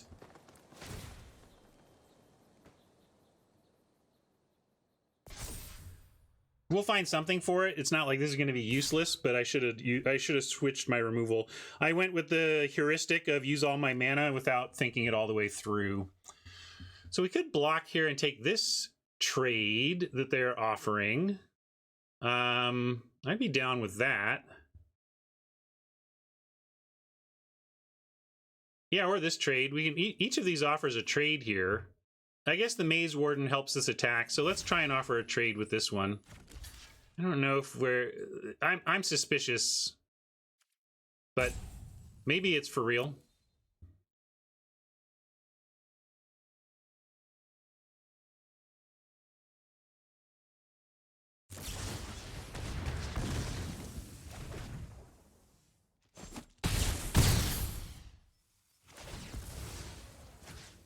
Effectively a 1-for-1, but not that we're happy about.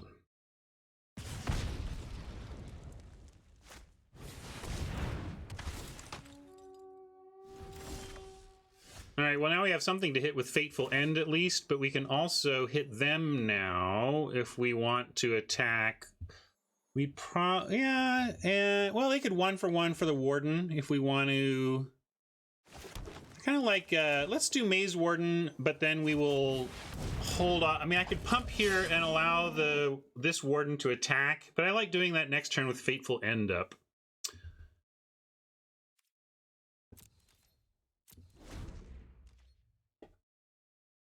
Oh yeah, maybe we just play on defense here. Maybe we can't be the aggressor right now.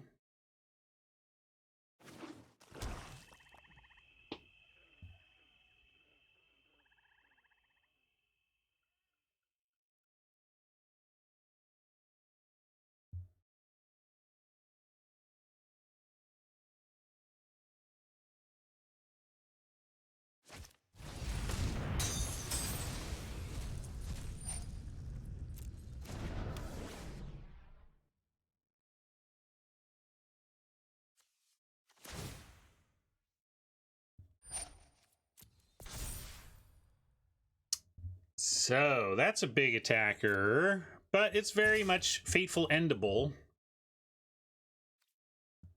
So I'm inclined to just take this and use Fateful End on it next turn.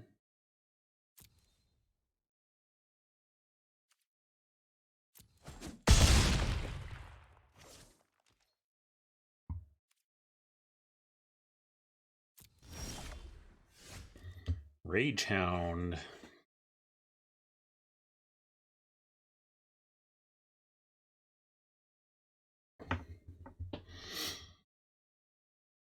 So we can Rage Hound and still have the Fateful End mana. We can... Are we raise? No, we can't really attack.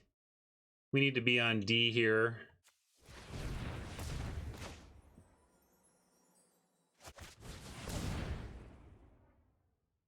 I kind of want to start the Suicide Hound because then it becomes 4 power. Like, we sack all these and then it comes back as 4 power and it can get through. It's kind of a... And if they do something, you know, we could also... It prevents an attack next turn. Like, they can't really attack into it with their Scout now. So it's just eventually 4 power, but it takes a little bit to get there.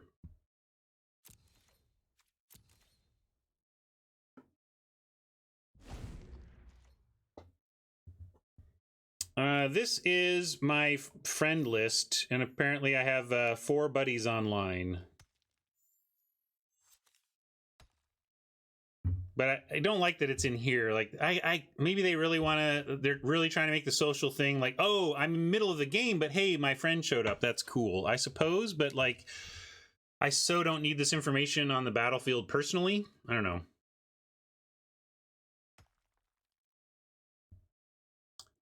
Pointing out that they have the ability to make a 3/3 land. That's a great call.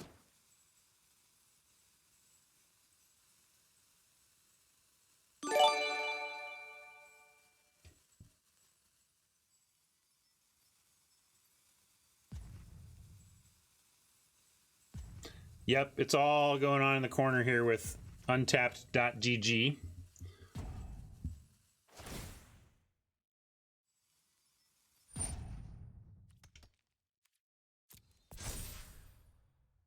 Hey, Buckeye, we're hanging in, we're hanging in.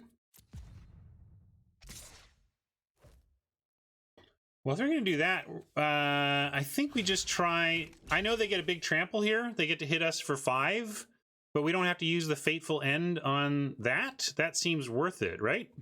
We take a big hit, but we don't have to use our removal as... we can use a dog as removal that we're going to attack into these 3/4s anyway. So just the cost there is taking 6, but I think that was worth it. If they come up with a 3 toughness creature, we'll Fateful it end it here. But no, we don't even have to do that. Funny. Another Hound. We could play this one.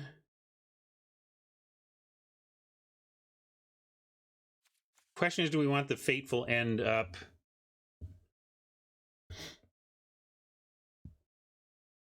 I guess we can get away without it. Maybe they'll go for a Mogus's Favor on one of these 2, and then the Fateful End gets a lot better. All right, we'll go Big Hound. That was the plan, so we'll stick with it.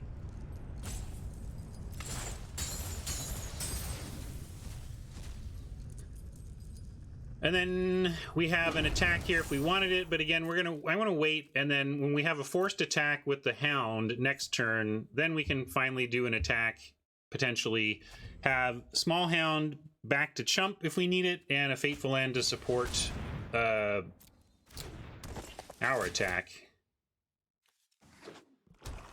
Looks like they don't have the ability to escape this yet anyway.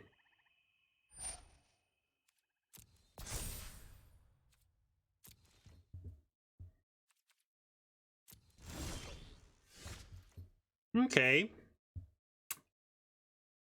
This is also a reasonable blocker. What all are we attacking with? Do we send the Maze Warden? Or are we just giving up the game if we do that? Yeah, they have a 2/2 land.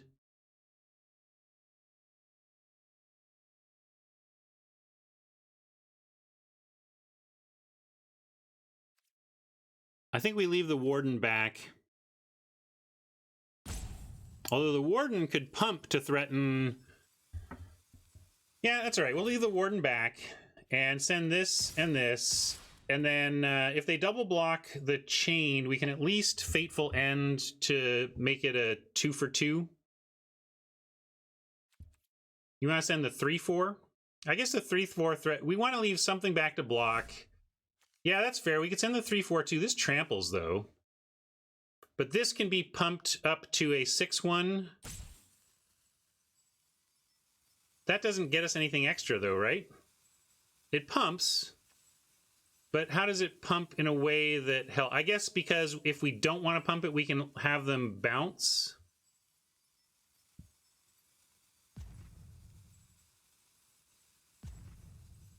Yeah, I'm going to do this.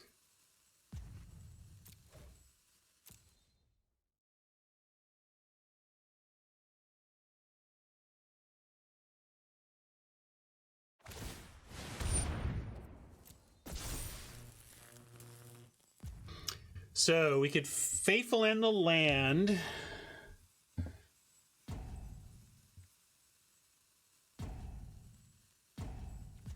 That doesn't make sense to me, though. We're at too low a life. I think we got to just let that trade happen. Maybe they'll put something on the Warden.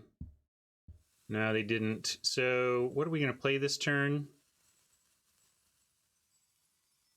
Yeah, I'm not going to pump. We're going to have Fateful End and Oracle or Hound.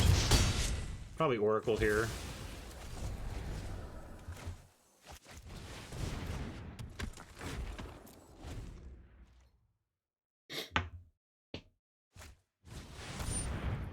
Yikes.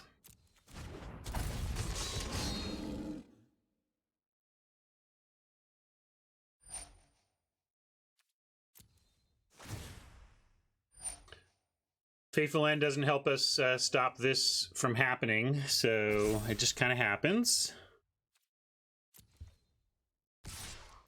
And we're in a spot where we go to 1. Seems almost impossible to win from here, but we do get a Hound and an End next turn. So we got to take 5, but yikes.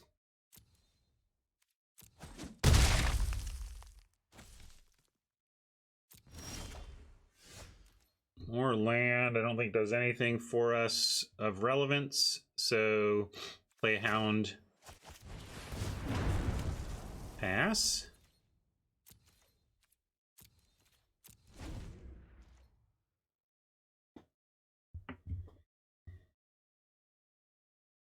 Land gives us a pump, but we gotta have Fateful End ready, right?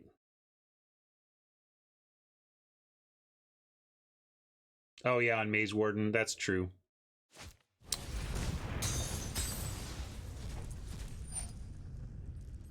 I think that renders it largely moot. All that 4 toughness is too much for us. We're done. Yeah, this game is a lot different if I both use Fateful End earlier and we had the 4, like, I think this game was winnable and my punts were too costly.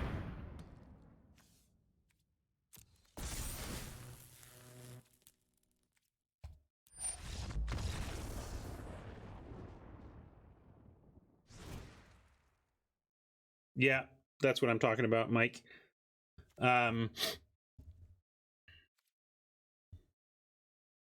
An out? I mean, at what point is Liar an out? It certainly wasn't at this point. All right, nothing to fly. Rage Hounds aren't the best here, but they at least come back. Oh, do you have anything to... We don't... No artifacts we saw either. What's going on in here? Yeah, okay.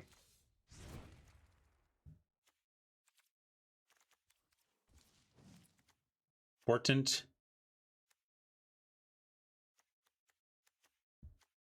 Maybe we're better off Portent. Let's try Portent instead of Liar. Yeah, we did okay given the mull to 5. And also showed the strength of the London mulligan that we made a game of it. We don't see a ton of removal from them either. They have a return. I mean, I'm looking at that Hydra's growth, but I'm going to run it back like this for now and consider the Hydra's growth after we get a better feel for their removal suite in black.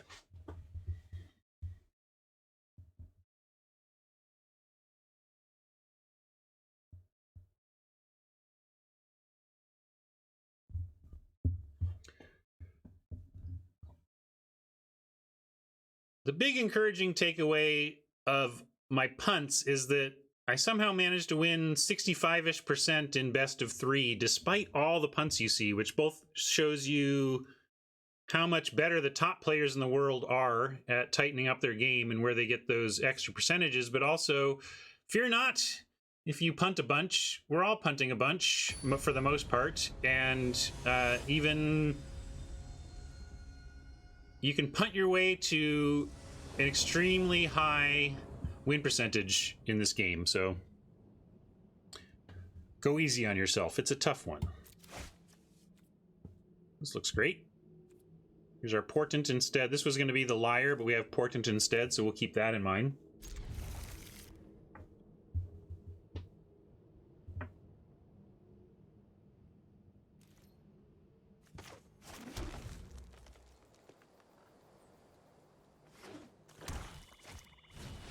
Oof. That's pretty perfect. Do we just want to give it the Rage Hound, though? Probably.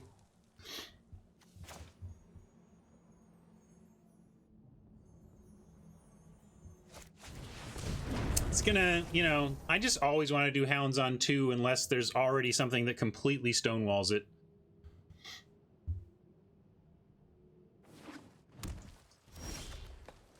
I will not play the Celebrant pre-combat.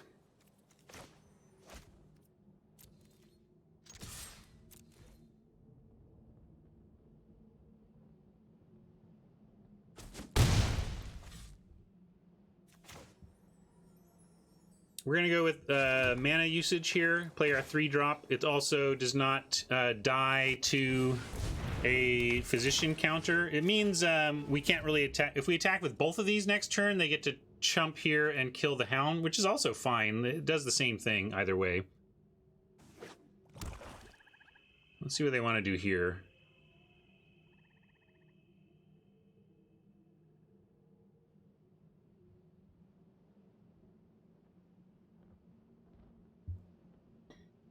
We also want to try and be pretty aggro here with this Portent because it's a liability as a basically an 0 for 1. You know, it doesn't do anything except when it wins you the game. You know what I mean? Like we're not sacrificing creatures or anything. When we have one where it could come up, but for the most part we're not.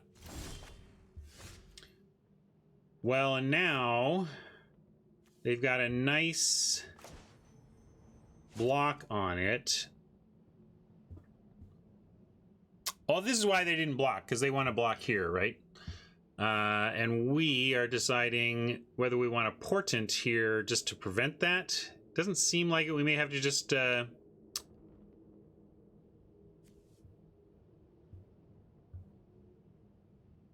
looks... Yeah, we could swing both, but...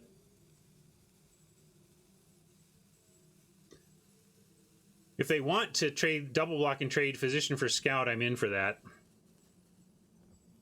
Yeah, it's true. Liar would be decent here. I know, but we don't want to give up a Portent now. I'm going to full attack, but we're not going to use the Portent now.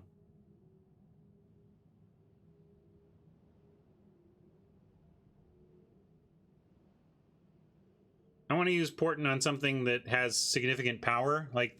They're green-black. They're going to get some beasties down, and we'll steal one of those.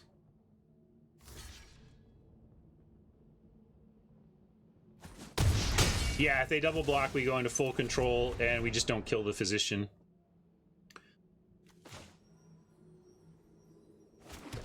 So, Warden or 2-spell it. If we 2-spell it, we get into that spot where maybe these are like this isn't the best with the Physician out. So I'm going to go with Warden.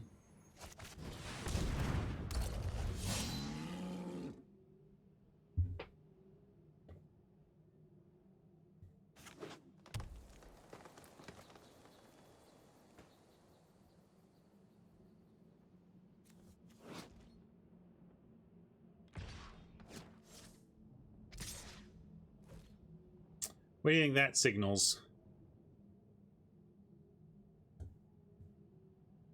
I don't know what they're trying, but I don't care about 1 damage, so we're just going to take it, but it's weird. Just trying to figure out what it means. Mire Grasp could be, yeah. But they could just do that on the Scout if they need to.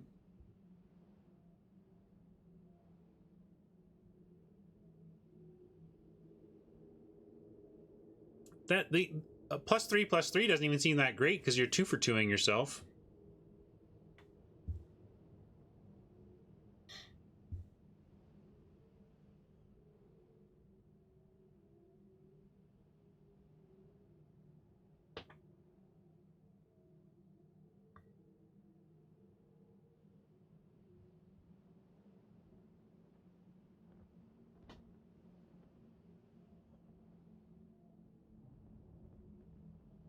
What you got up, Bo?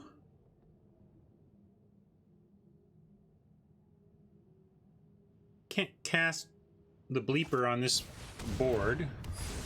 It was Maya's grasp all along. That's really interesting. All right.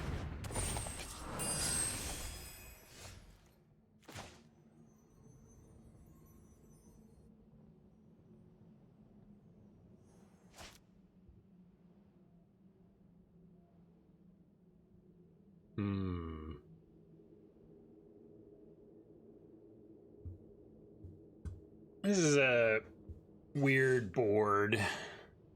Can't do a lot on it. The Physician's annoying for the Celebrant, although at least if the Celebrant dies now, it takes out the Grove Dancer, so I feel better about deploying our two drops. We'll do that.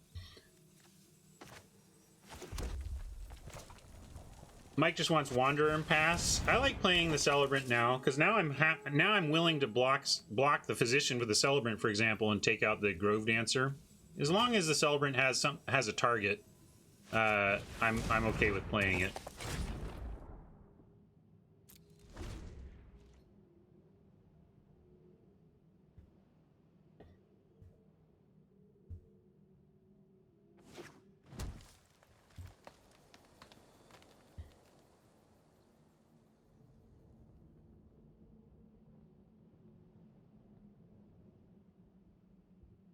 Yeah, getting our graveyard a little fuller would not be the worst.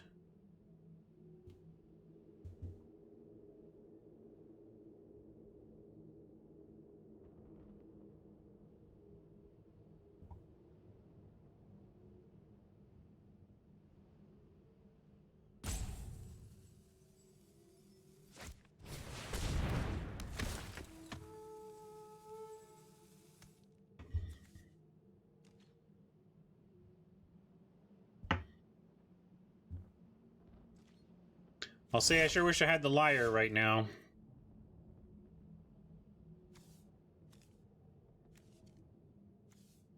And there still may be a card that's the correct choice over the Liar, but the Portent's not doing it for us right now. And the Liar would be great. Tapping two things. I think that gives us attacks at that point. But I'm still not going to Portent. I'm going to play land. Pass.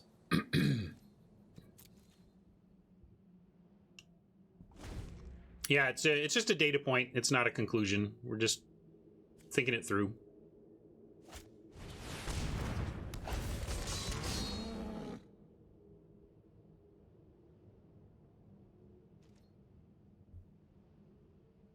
That's the kind of thing I wanted to portent and end the game by stealing, but we're in a board state where that's just unlikely to play out that way.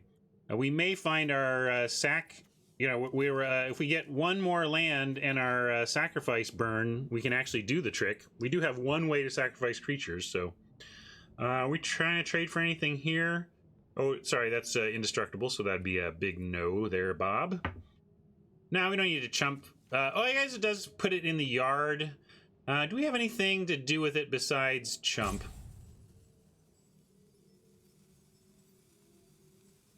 We could, again, Final Flare it, but if we get Final Flare at this point, we want to save it to combo with Portent anyway. Nyx Herald could make it a little bigger. But we don't have, like, enchantment removal, so yeah, we can chump. Yeah, we can chump the 5/4, though. I like that. That's a great point, Mike. The chumping is a real consideration, but we should chump... Well, now we're going to kill the 5/4, right? What do we want to make big? We can make a 4/4.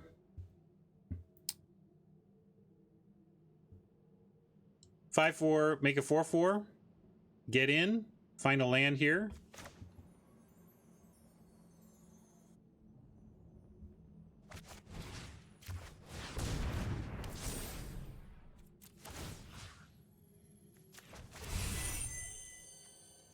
Oh no, that was our oh, did Fate, was that Fate? No, that was Incendiary Oracle. I should stop and look more closely there. I'll play this, they know about it anyway. And we can send here if they Physician, if they block with the Physician and the Scout, we kill them, and then they kill this and we kill that. That's all fine.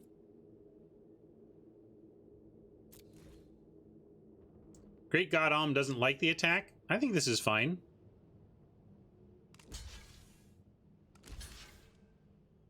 Oh, that's true. We're just trading ours for theirs. Maybe that was not a good attack.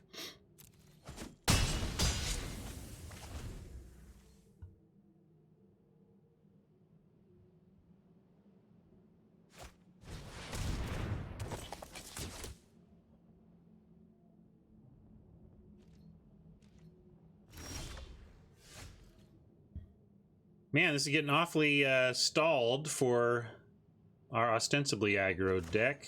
We still not Rage Hounding, still not Portenting, so play Nexus Wardens and pass. And I'll sit around staring at our 1/4s.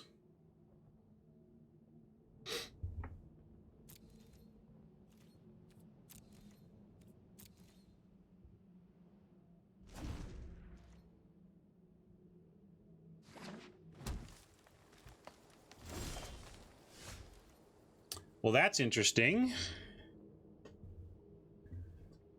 What does that let us do? If we send in...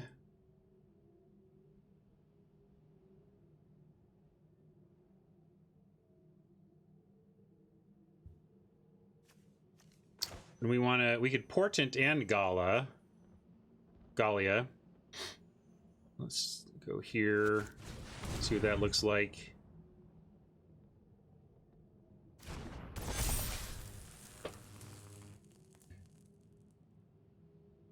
No, I don't think it triggers with empty hand. It's if you you may discard a card at random. If you do, draw 2. But we haven't been happy with the Portent. We could just do it.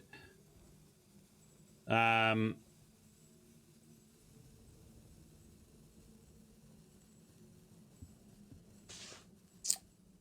it actually do anything for us? How, like, unless we send in... Yeah, but Mike, what? Okay, hold on. I'm out of. I'm gonna wait. Yeah, I don't think this is the turn. We might have something next turn. Let's find a land off the top and then.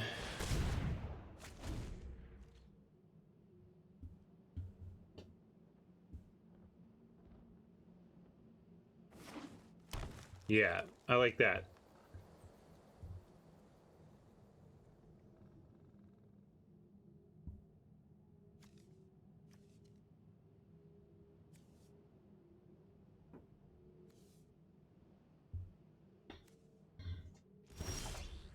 And there's the land, and we can steal a Satyr and make it a 3/3.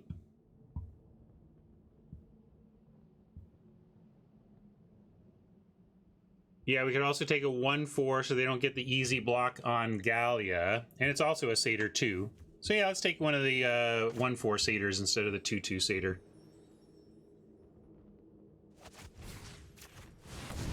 And let's scry to something awesome.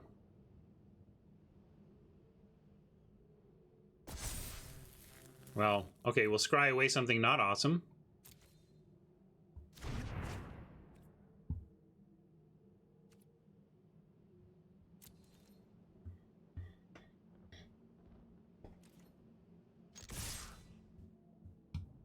Yeah.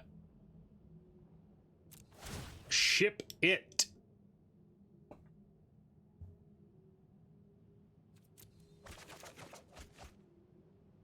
Nice, we can play that after. That's true, but yeah, maybe we should have held her back. But as Mike said, they don't have a block to kill her without giving up something of their own. So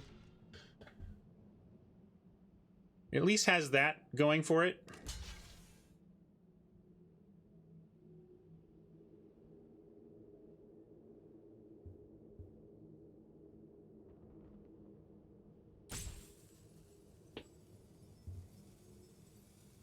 But yeah, great God, you're probably right. We should have held her back.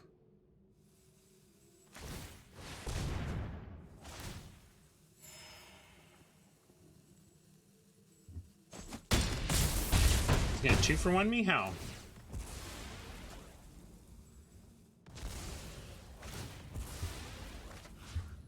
we get to do this.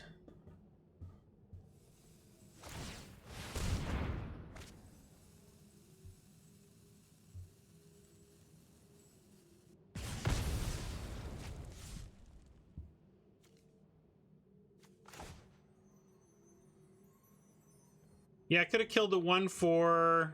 Maybe that was what I was supposed to do. I maybe not playing this as well as I could.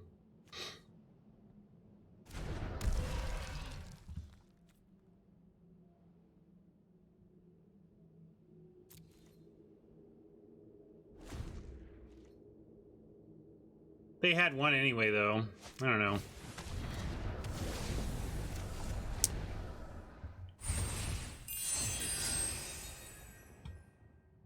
Magic's hard. Not gonna be down on myself. It's hard. Still early in the format too, and still hanging on.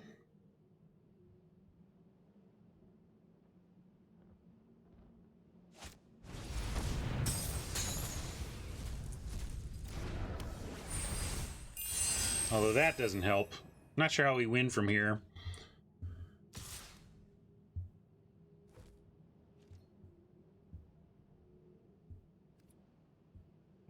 Now I am going to chump because we really want to start fueling our graveyard for escape.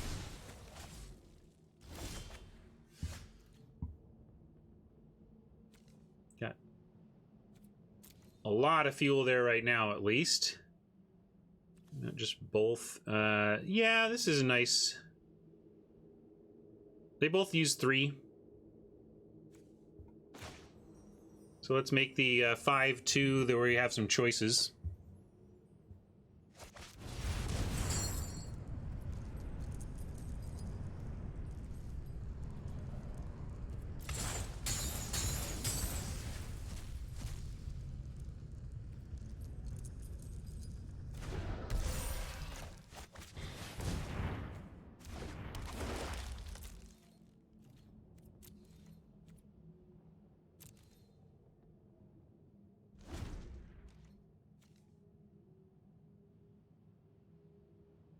Maybe our path to victory is just endless Chimera.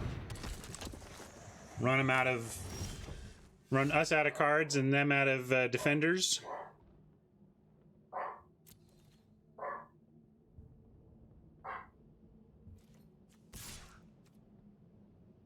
Well, this part of the plan's still the same. We're just sending this Chimera in endlessly as long as it has a trade.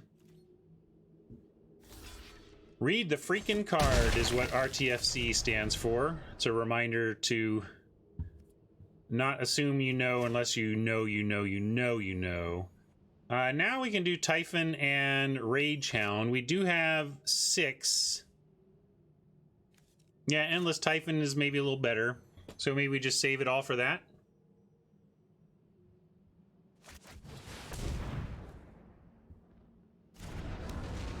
But we could play this and actually play this again. I'm going to do that. I can't resist that. We don't even need 2 mana from the Druid.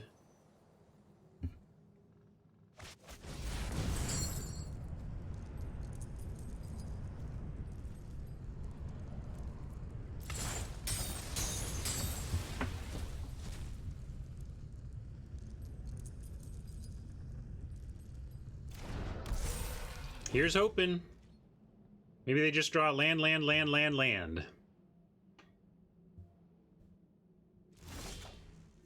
That's not bad for us either. Although we're now beyond the ability to Rage Hound. We can throw this on. Let's see, where can we put this to make another attacker? They got a 3/3 is the problem. So maybe we hold this even? I don't see why we should put this on anything if it doesn't give us haste or give us something we can get through blockers with. So there's nothing to really put velocity on right now.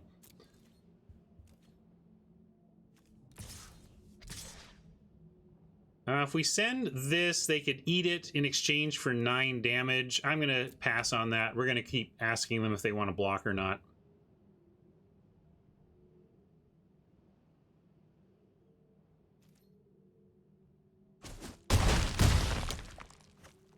And they don't. And yeah, if they kill the Typhon, we can bring it back and make a 8/7 haste. That seems all right.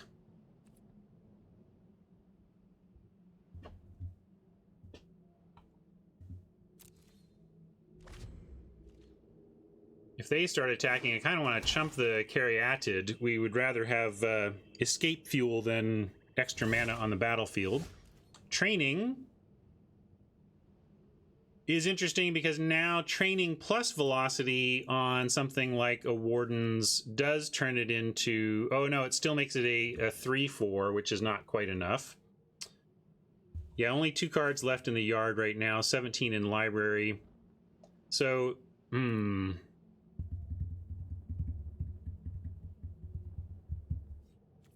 could do it on the 5/2, but what does that get us, Mike? We just want a card? Oh, trample. That's fair, trample. I wasn't thinking of the trample part. Because I don't read cards, as we've established.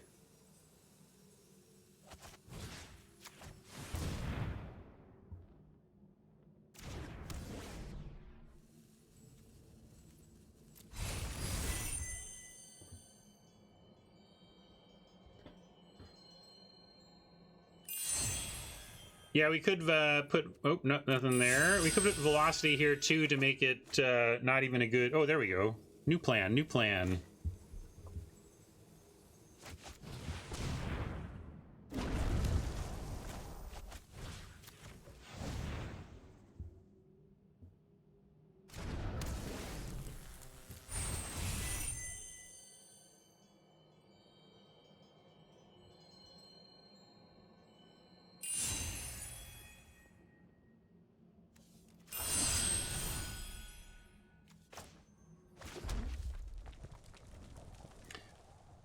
Yeah, I think we're in ship all mode.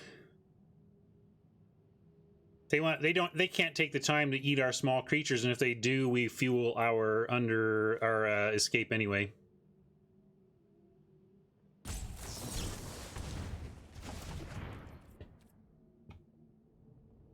Well, now is it everything? Probably still is.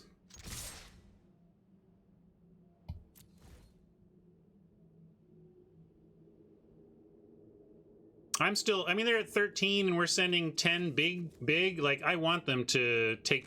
Yes, by all means, distract yourself killing Caryatids.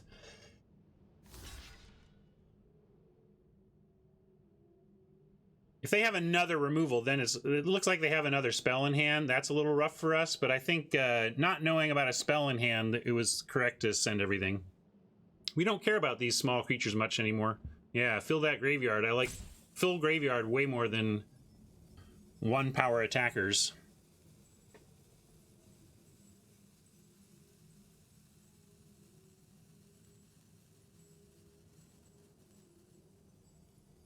That's fair, Zebra, but these aren't... I mean, the Wanderer's doing something. It would kind of suck to lose the Wanderer. It's providing a little value here and there, but...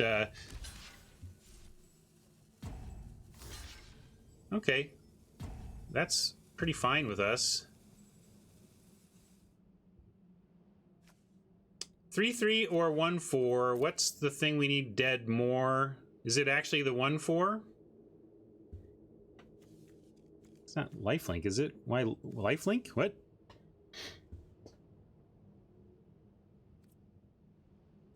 Yeah, with the Hound, I guess we want to take out the 1/4.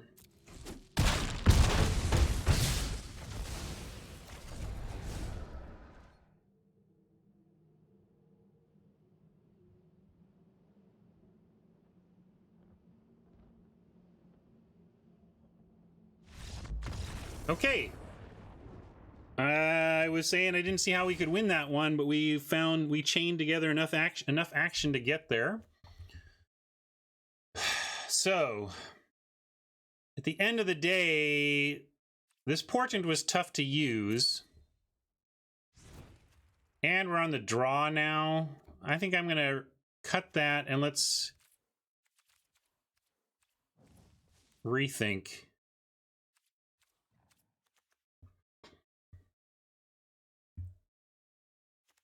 Did we see any removal? Like, we could go for the... Like, we had Mire's Grasp. But that's like all we've seen from removal. I kind of want, we want to try the, y'all want to try the Hydra's Growth? We'll try Hydra's Growth.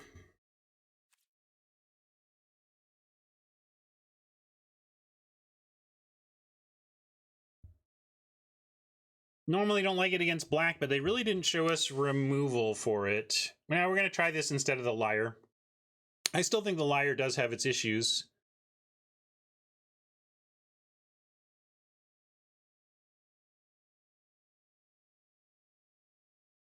And in a sense, it's interesting, like Liar is trying to do this job of helping you finish, right? Helping you get that last damage through, but the Hydra does a similar job. Sometimes the job you're asking a card to do can be the same, even though the effect they are actually bringing to the game is quite different.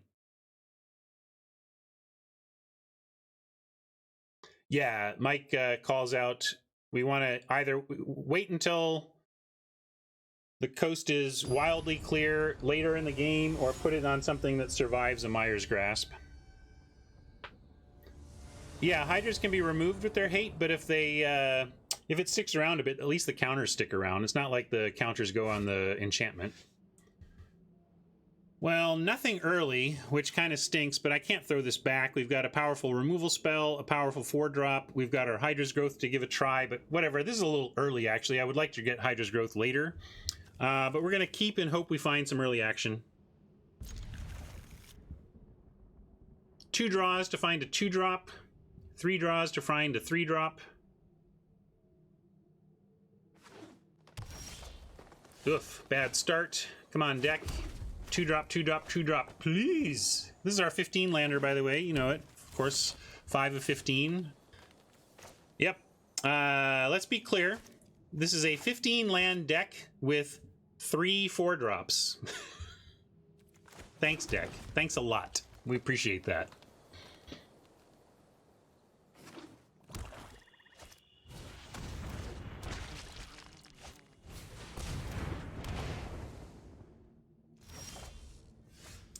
Oh, you're so late, Grove Dancer. I appreciate that you got here for turn 3 at least, but we could have used you last turn.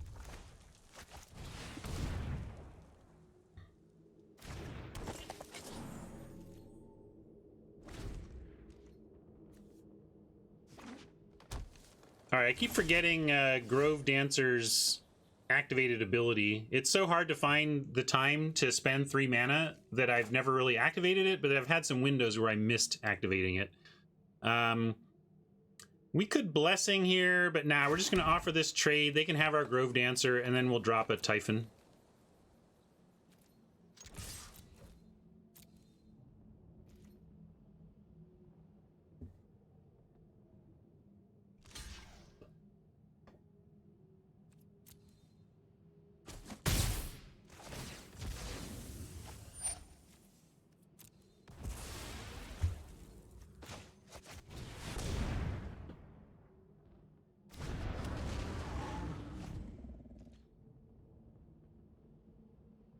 Yeah, given that it was a slow start, maybe not the worst that we have our 4 drops.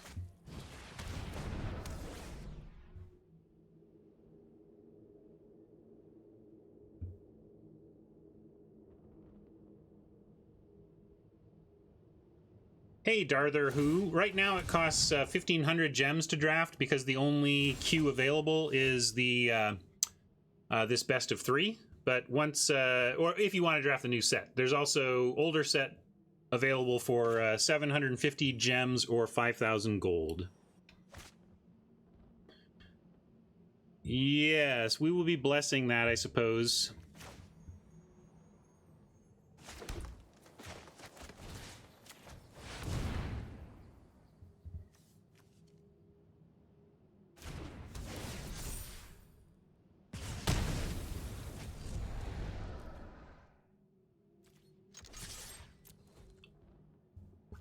Big swings now.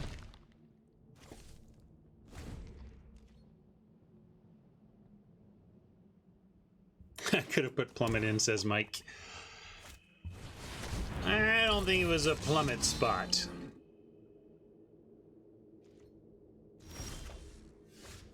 All right, we're going for it, folks. We're going for it.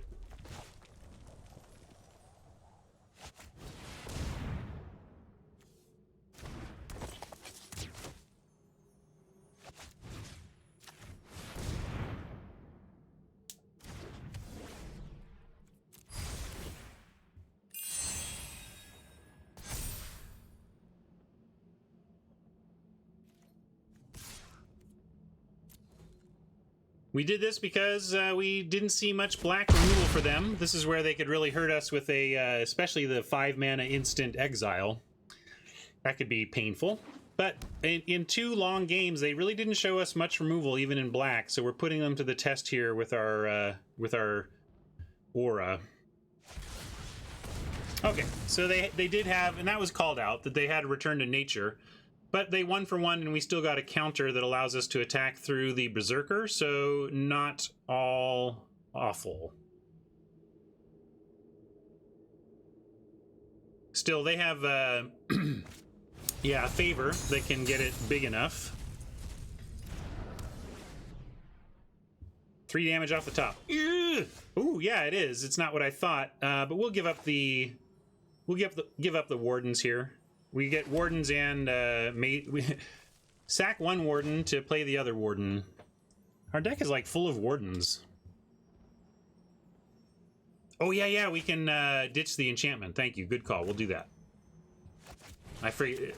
Historically, these haven't had this weird sack and enchantment thing.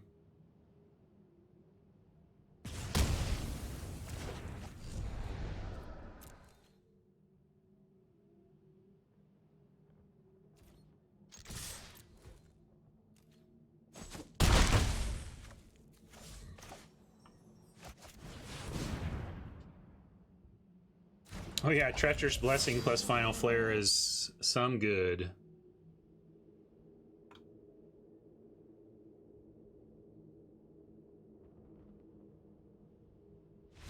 Yeah, all right. Wow, folks.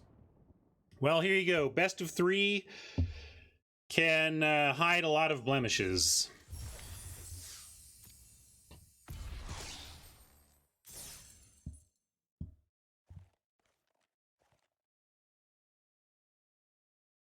Have been not playing my best today. A lot of identifiable punts and suboptimals.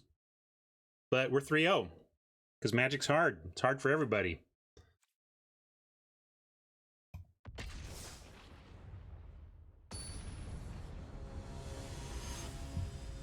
Hey, and we did get 20 gems in the grind, so technically... Profit! Shouldn't best of 3 be the opposite? Opposite of what? Again, 15 land deck. 15 land deck. There we go. Yeah, we're playing against people, but we drafted against bots. This is a nice keep. I'm just going to get rid of the Scout, I think. Although maybe we just get rid of the Underworld Ragehound as somewhat of an awkward 2-drop, you know, not a lot of choices with it. And we do have Gallia into training and, you know, into stuff that does provide choices. So then what are you pitching, Mike? You want to get rid of the Tower Scout? So that we're going Hound, Herald, training Gallia. That makes sense. So our target sequence here is Hound into Herald, into Gallia, training, haste, go.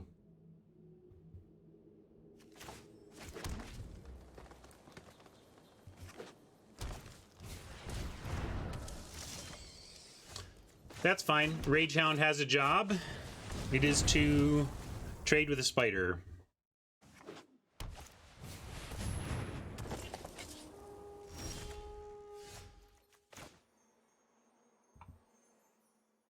No reason to train here.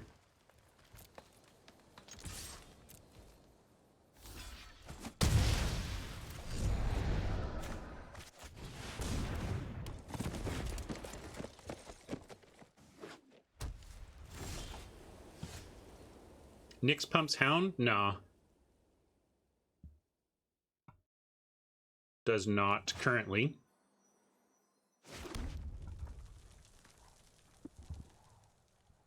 Wow, we could even tap that, but we'll, I'm a little nervous about this. It does? What? This isn't an enchantment creature, though.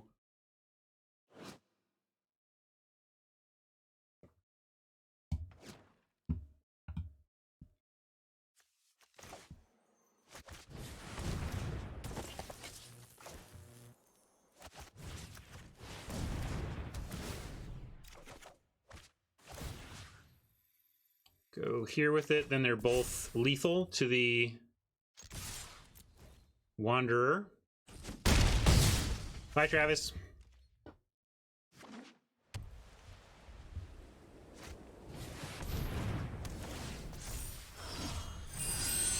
Yowza. But Liar looks like it'll be coming in handy here. Yeah, tricks were scary there, but we took a chance. No, we're gonna play Liar so we can tap this down.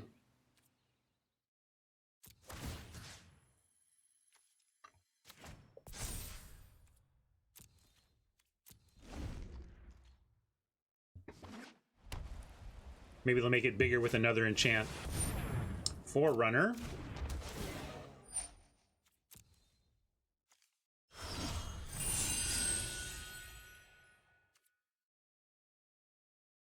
Right? That is one heck of an enchantment right there.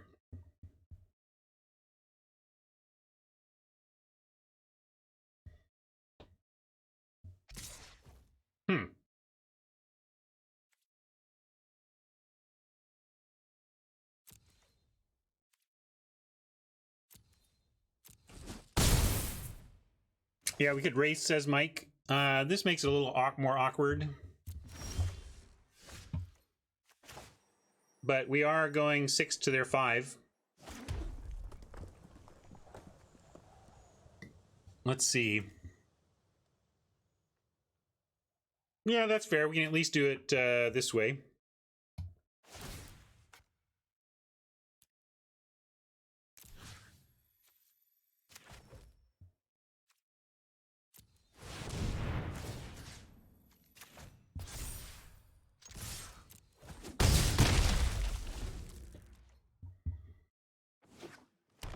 It's a big turn for them. Let's see what Oppo comes up with.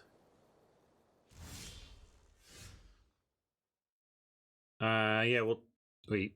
Take the action. Choose. Untap. Okay, I was just looking for the question. Untap, decline, or take. Yes, sorry. I was just making sure I was answering the right question. You know what I mean? Like, that could have gone poorly.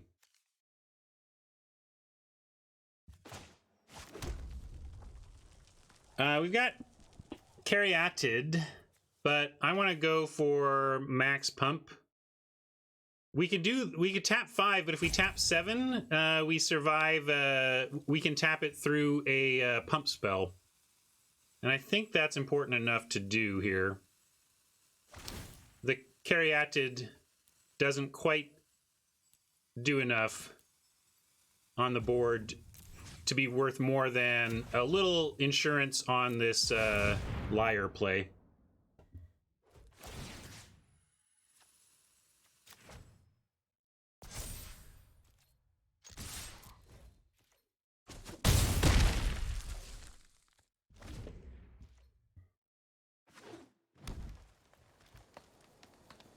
I know. I don't know. That's the call I made.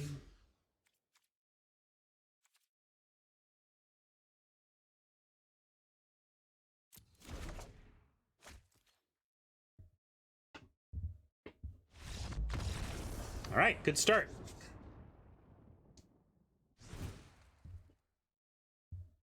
Yeah, I think I'm convinced that this deck in terms of helping us close out a game in which has stalled a little bit, I think the Liar is our best bet, so we're going to keep it in. They show any artifacts or anything? We have that artifact hate, but no, nothing there. So I'm just going to run it back.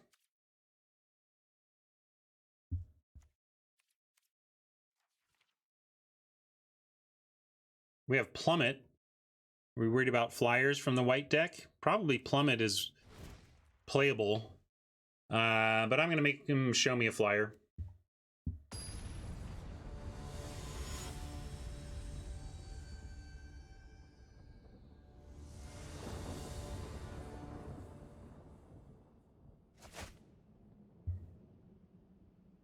Looks good.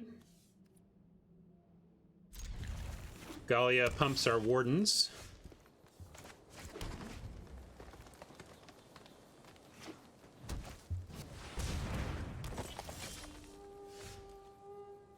Although Gallia can't attack here, so we might as well play our Wanderer.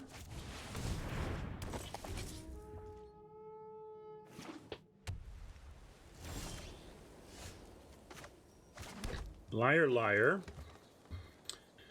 And I'm going to keep going with playing of satyrs that we eventually make sweet. Although we got all this 3 and no 2. That's a little awkward.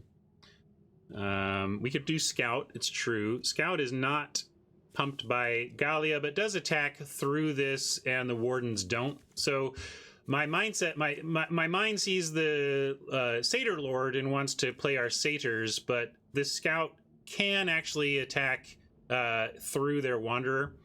So we'll do that, and I'm going to take the attack here. Make him do the block. We have a lot of things that can make him punish him for a block, and sure enough, they're going to give us the point. Mike doesn't like the swing. You are afraid of their tricks. I figured if they had tricks, we had Final Flare, so our worst case is we're flaring their Wanderer back.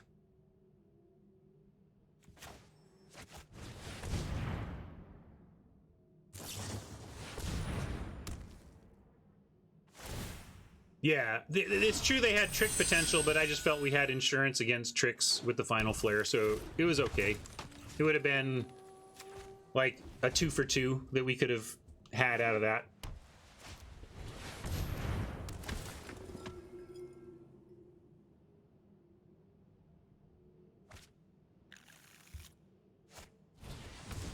Mantle is rough. And we look like we're a little bit short on mana, so I'm going to pass here, and we're going to try to flare whatever they attempt to mantle. And hopefully it looks like, since we didn't hit our land drop, that we're just mana screwed. Oy, never mind. Well, shoot. So I guess they're going to get that aura, but we're going to get... Oh, they're going to fight that. Okay.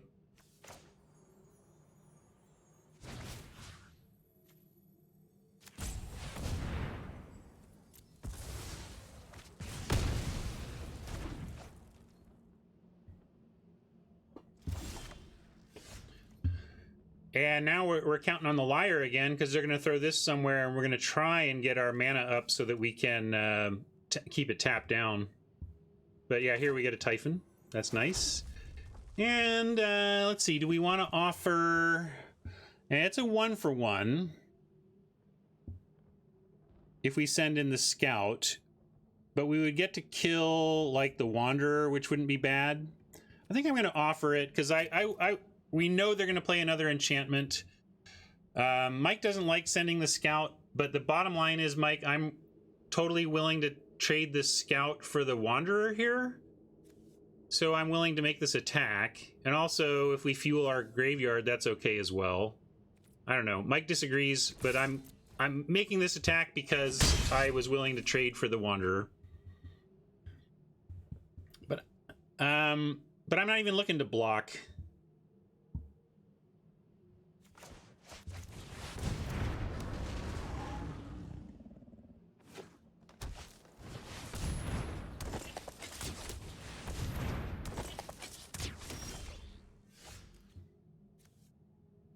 Two wardens, and we're getting land, which is going to help with this nonsense.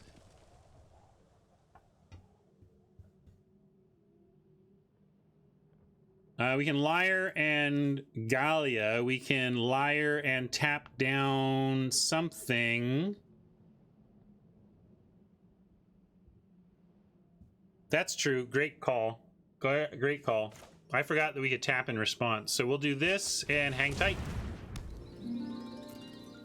No, we don't want to Gallia because we don't want to tap out. Mike reminding me that we can do this at instant speed in response to the aura being cast is huge, because now they can't really cast it as long as we keep up 1 mana. Or if they do, it's a mistake.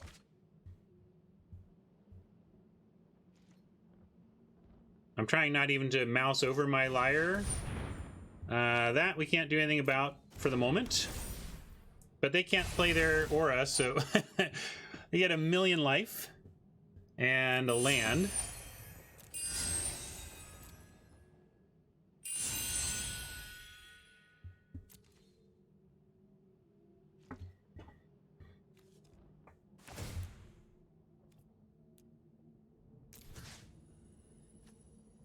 Guess we stop.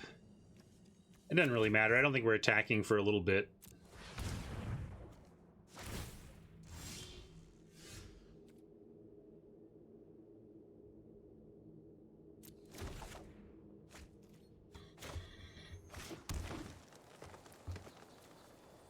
Everything they have is still 1 toughness. If they draw a here's the thing we need to maybe play around. They have 1, 2, 3, 4, 5, 6, 7 mana. If they draw a 3 mana creature that's greater than 1 toughness, they could manage to get this thing down on it. So yeah, let's continue to keep up extra mana. I could play out Gallia or another one, but I really want to make sure that we can respond to the wolf aura even if they deploy a creature for 3 mana or less that has power greater than 1. All right, they're going for that. We are definitely going to pay all 3 now. Like if they have the pump enchantment now, it would be disastrous to not have this work. So we're going to spend all 3 to make sure we're at least playing around the common white pump spell.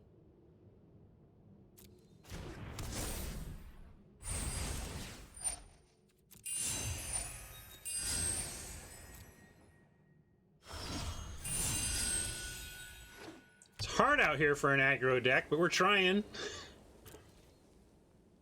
Man. Decline. Oh, I forgot the Typhon. Darn it. I was so happy about this. That's a little punt. We certainly want to get this Typhon unlocked. We have now, though, I guess we'll go with 2 3s. Yeah, I should just, you're right, I should do it. It's funny, I had this played on me last night.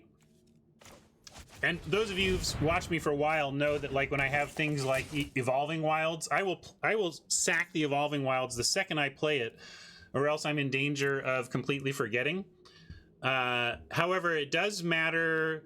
Like, there are white cards that fish enchantments out of the graveyard, so you really want to try and remember to do it at end of turn on the last one, so you don't give them extra fodder, extra escape fodder, extra enchantment graveyard fodder. So it matters when it would die, but not until then, or when it would be removed. Okay, this ought to be good for us, right? But I'll do this again while I'm thinking about it, because it doesn't matter this time. Although the blessing is actually not that good, and these spiders are going to be oppressive when they get going.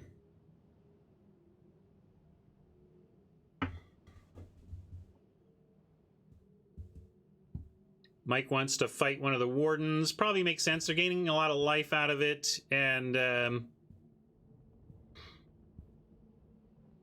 yeah, or the 1/3. They're getting a lot of. They're cycling through their lands on this. That's true as well. I think we want the 1/4 though. We've seen, like, we've got the 3/1s and everything in the deck, so we should really kill 4 toughness.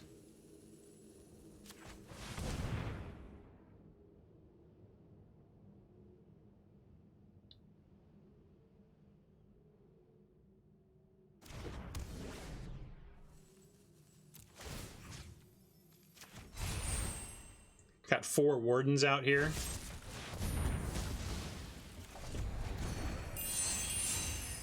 Alright, that was annoying, but at least it was on an escape dude. This is gonna go forever.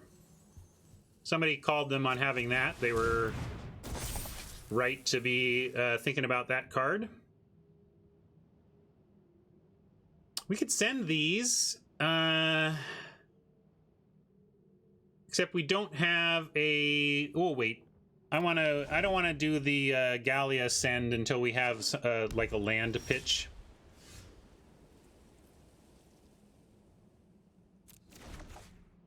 Okay. Interesting. But I don't want to pitch Gallia. I don't want to pitch the Fateful End again. Now I'm going to just really try and remember on the Typhon. And I think we wait. Is this on cast or ETB? ETB, of course, it's Constellation. So if we wanted to, we could like Fateful End the Wanderer if we felt for some reason we needed to do that. No. I'm not going to tap the Typhon now because I explained. I know I have to remember. I know I'm setting myself up for a possible fail. But I don't want to put this punishment in their graveyard ahead of their end step.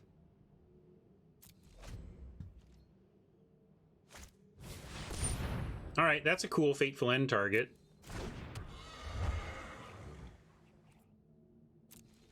Alright, I remembered, everybody. We got there. And I'm going to Fateful End the Flyer. I think that's a good target. I know they had no cards in hand, but they could have drawn something at that point. Yeah, I know. You said after they did that. Sure.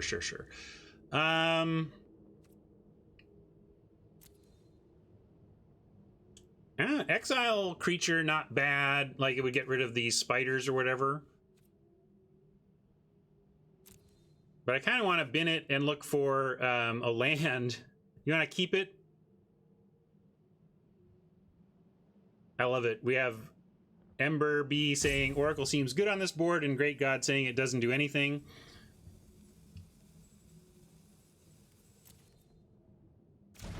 I'm going to keep it. Yeah, it attacks is a pretty big attacker. And we can do both of these, can we? No, we can't do both sides of this. What's going on here, though? Let's just make the Chimera instead right now. We could attack and pitch it and draw.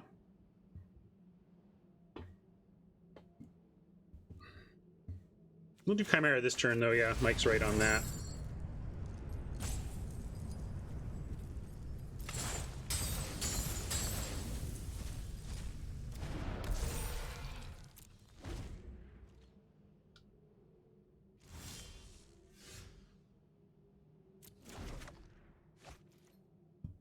Okay, now we even have that as well, so we can play the Oracle. We have a land to pitch.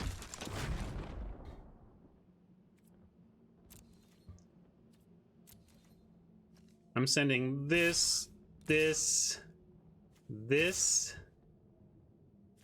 Heck, let's send it all. Except Gallia, yeah.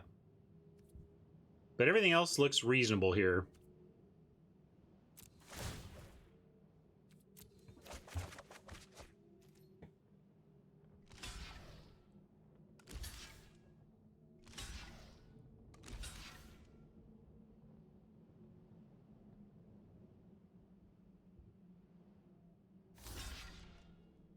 No, we're not playing the Make It Satyr token card. Yeah, I guess they get 2 spiders. That part's kind of rough.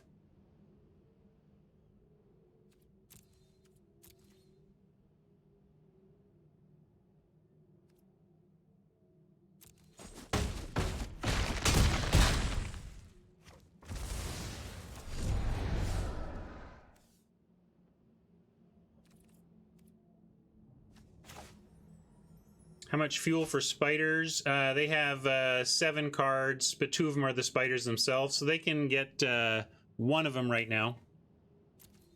Definitely hounding now, but we'll wait. Maybe next turn we Chimera and Velocity. How are we doing? We need one more card in the yard. Oh.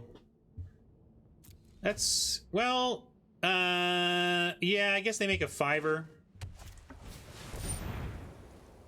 Yeah, we'll save for Typhon, it's true. But maybe this becomes part of what fuels the Typhon in that case. All right, cross your fingers now. This is a lot of cards they get to look for.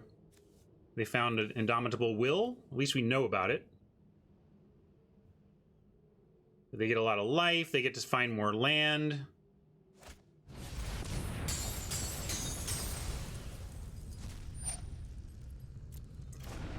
Not with Will on it, though, right? So that's effectively a 5/7. So maybe we actually have to take the action, untap, and tap the spider. I think we're in that mode now.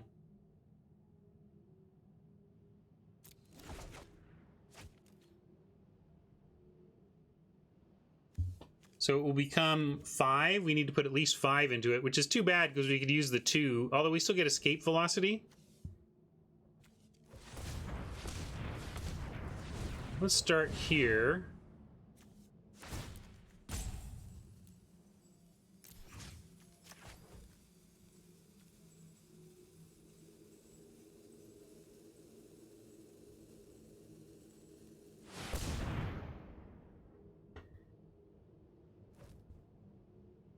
And where do we want to put this? We've got, I guess we put this on the Hound so that the Hound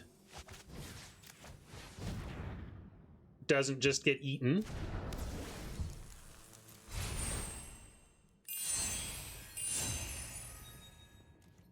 Libraries are at 18 to 16.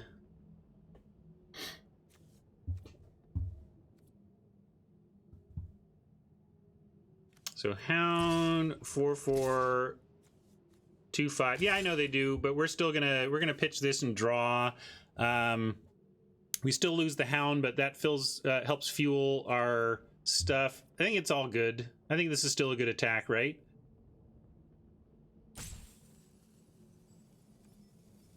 Because we need to. I really want to trigger Gallia here. We got to keep drawing our cards.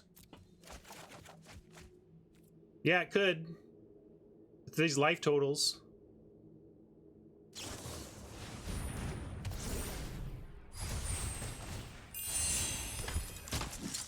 So now it's 16, 15. Hodge isn't wrong. We might need to start really trying to stay under their card count. Or, you know, keep our library healthier than theirs. Which kind of means not using Gallia's nonsense anymore.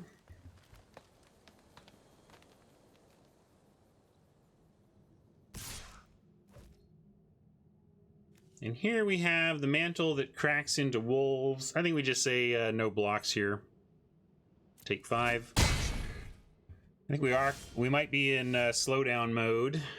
I'm gonna take the action, untap. Well, we have a lot we can do on our turn, so we could just leave that tapped. It's very little difference between the 4/5 and the 5/6, just 1 point of damage, really. So I'm going to decline the action so that we can use our mana this turn. Like, Blessing is nice. Blessing, we just want to take out this now. Where do we want to put this? We couldn't put Blessing on the Typhon. And no, we can put Blessing on the Scout, kill the Scion, and then we have 2 attackers into the 4s.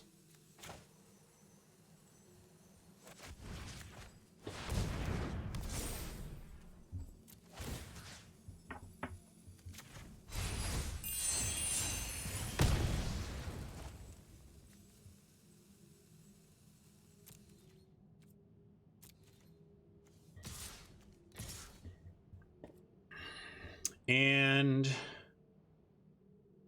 we have a pump here, but they could double block and it's an 0 for 1. We just lose it, so that's not good. But we have this just bounces, but then we have this option. But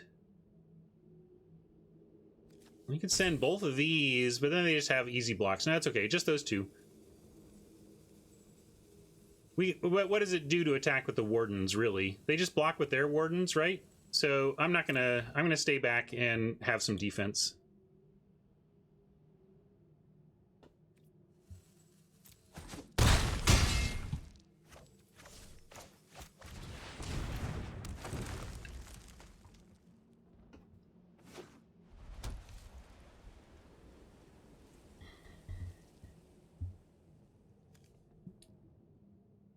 Spider, they still don't have another spider. And now we can take this action again and tap and have attacks again. So I'm going to untap.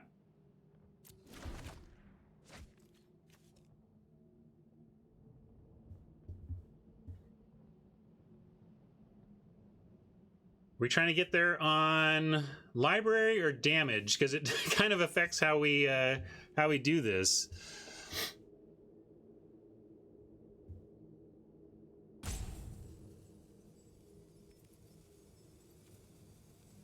And if we go damage, then we want to drop the hound and pitch the land and go for more cards.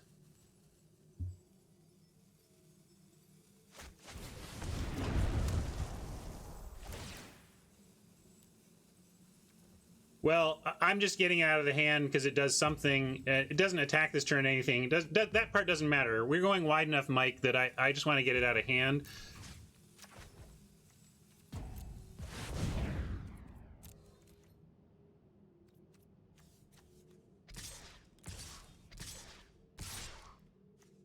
Now I kind of want to send this too. It's like, I think we're kind of in do your worst mode. I think I'm okay with the Oracle being eaten here if the other stuff gets through. Mike says no, you don't like the 2/2. I guess we can pump it later.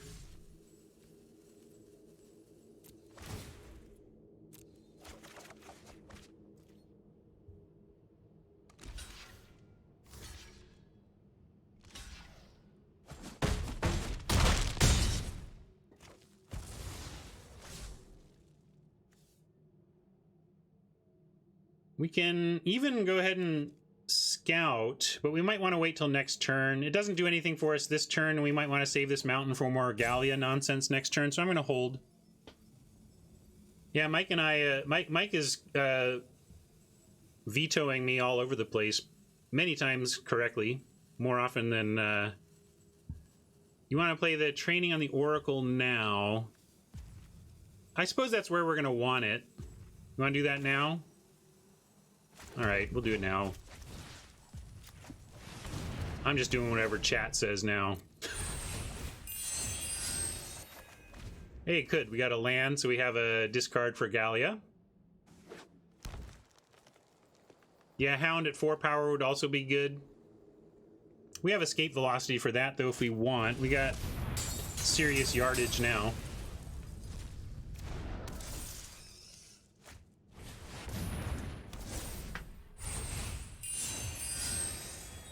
We're at 11 to their 12. We basically decided to do that given that we're going for a race here. Although it's a rough time to try and race. We are going to take this action. Another training. Okay. Let's throw this on. Now we kind of want to make 5s. Gosh, they've got a lot going on here, and my mind is broken. Let's put it on the 4/4.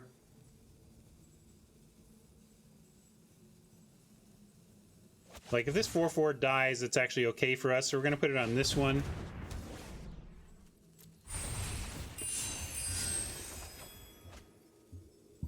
But I figure Typhon, we're probably going to be in a spot where we're like attacking with everything, and we're going to need to trade the Typhon off anyway and try and get it back. We could also now go with 9, 8, 7. Yeah, we can do this. I'm running out of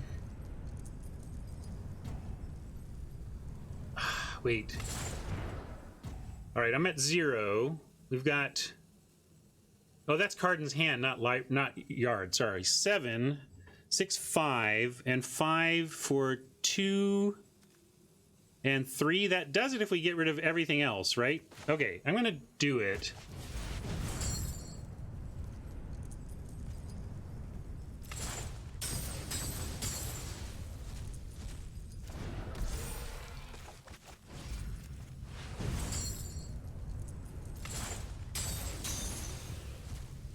And I'm out of hourglasses, so we're kind of just doing this here.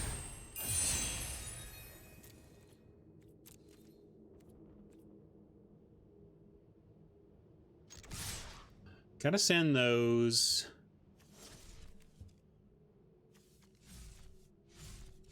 We can do these, and then we get our card.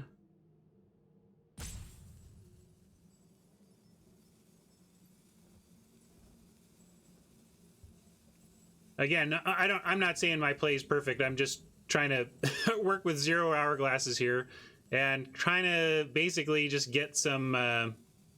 No, we got to send 3. I want to pitch this mountain for action. Like, I'll send one of these.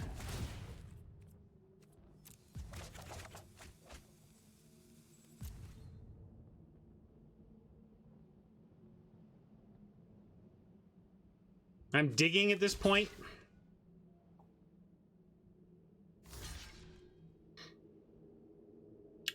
With a better brain and endless time, I think there's a lot better ways to approach this situation, but I'm doing what I can here. This is for what? This is for the 2-5, so we get nothing out of that, so the order doesn't even matter here.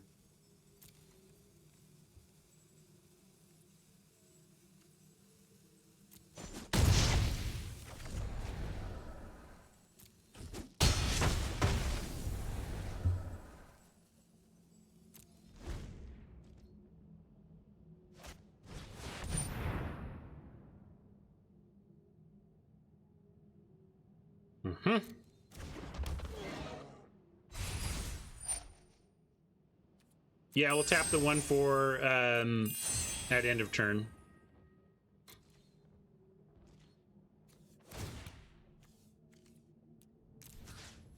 Still has some value when we're trying to somehow get through.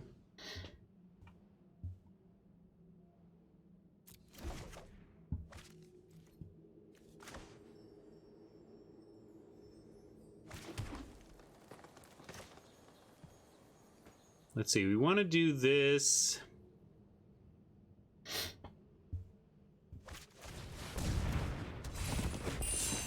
And what do we have to tap down here? The first striker? I don't know. I don't think we can win this one. We went for the damage and now we're behind on the library race. How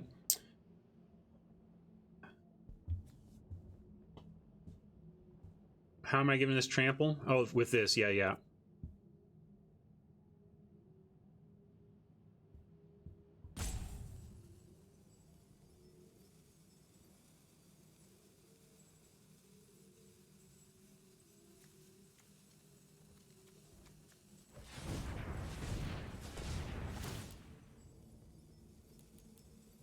Gotta tap the first striker. So, Mike says just send in the 6/2.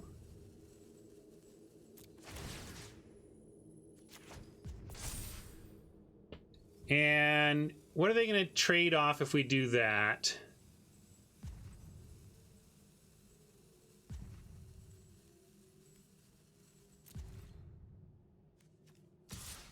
If we send everything, we just end up losing a bunch of stuff, right? I think Mike's right. We only have the one attacker. I just think we're in a spot where it's really tough to win from here. They have 3 blockers. Maybe we just need to send everything. I think that we have to do... I'm sending everything. If this is wrong, so be it. I just feel like... What are we doing here?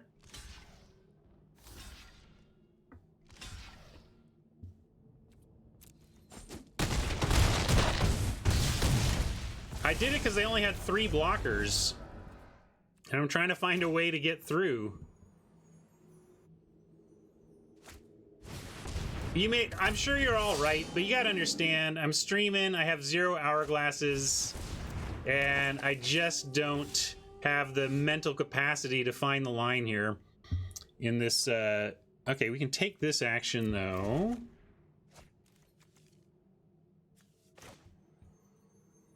You want to leave that tapped, but I'm continuing to try and find our way through for damage. Why? I've explained, because they only had 3 blockers and I'm trying to get them for damage. That's why.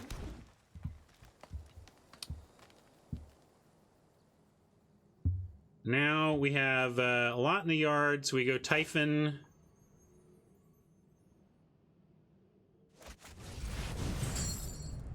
One, 2, 3, 4.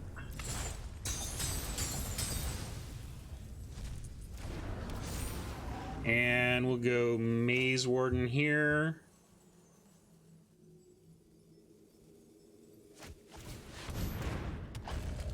Yeah, I'm not worried. Like, I can get my ego caught up into how many mistakes I make or whatever, but it's just, it's real tough to juggle all this, and I'm gonna go easy on myself.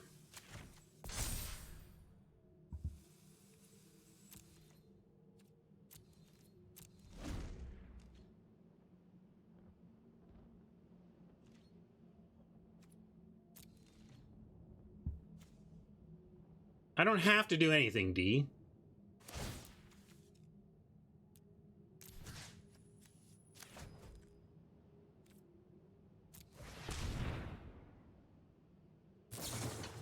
Oh man, and I even had the, oh, I didn't have the extra though, so they were gonna do that no matter what.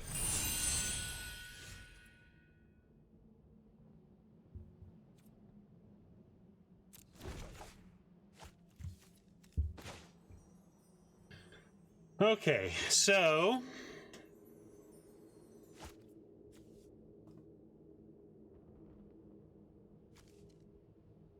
two cards. We have to find 13 damage over 2 turns. Well, you gotta force some action. I don't resent the rope. It is what it is. But a Chimera plus tap down plus next turn should maybe give us a chance.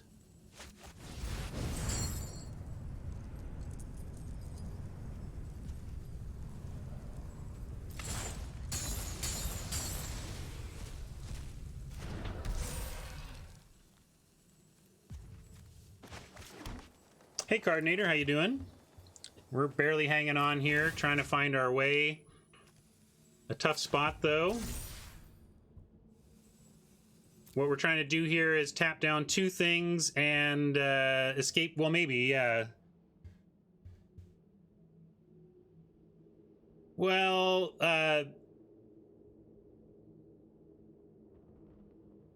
pump Oracle. For what? We're not attacking though, right? I'm not attacking. So I'm going to say no attacks. End turn. Yeah, we might as well. We can tap the...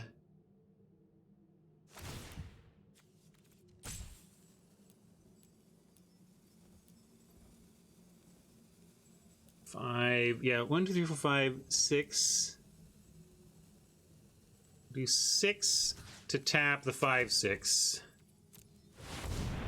Our last 2 cards, good question, are Citizen Training and Grove Dancer. Funny, if we get Training, we can draw our last card.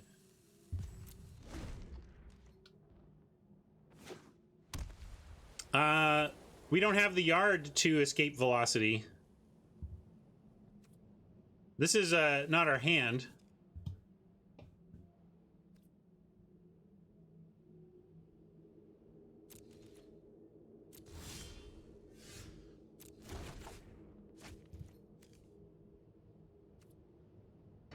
Grove Dancer gets us some life. We could mill our final card but it's still not enough for escape velocity. So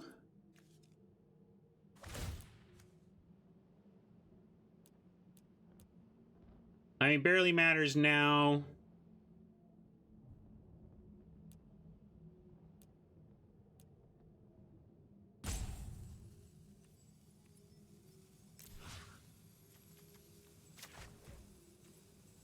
Oh, hold on now. Wait. I was going to overpay, but we may need the pumps. So hold on. I should just pay exactly. If they... Oh, wait. I'm doing that wrong too. 1, 2, 3. This is what we want to do.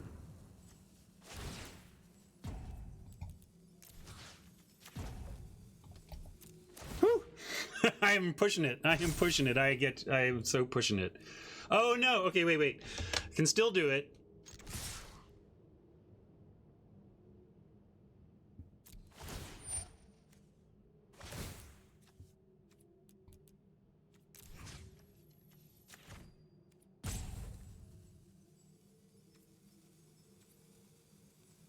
Oh, but I lost the mana. That sucks.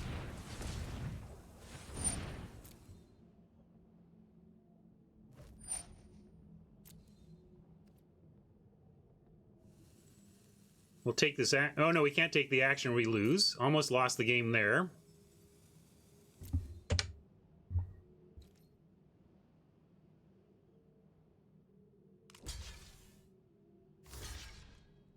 Isn't it exciting?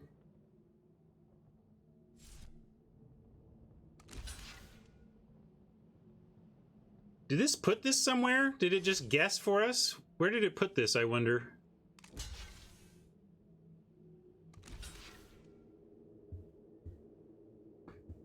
Well, our aggro deck is still taking 12 years to play.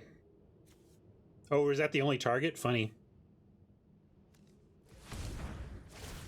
I don't know if we win or lose here. I'm just doing the only thing we can. Oh, I guess that means we lose.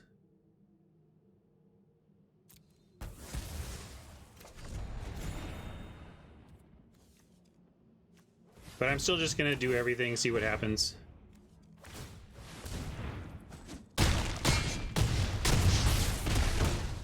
All right, one more turn to see if somehow, some way.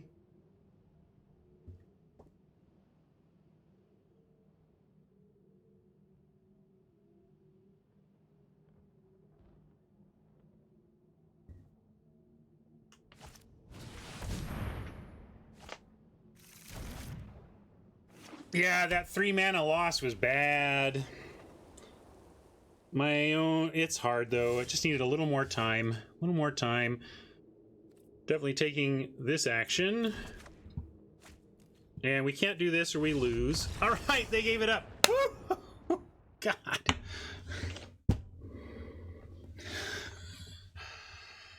Can I quit yet?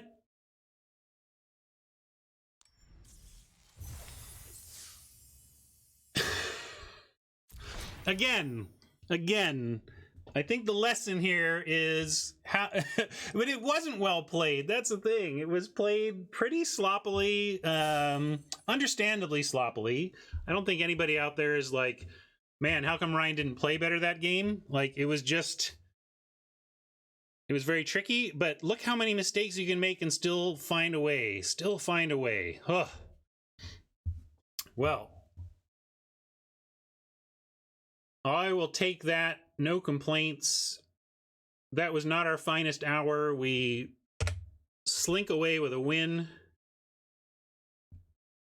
And 2 shots at the 5er.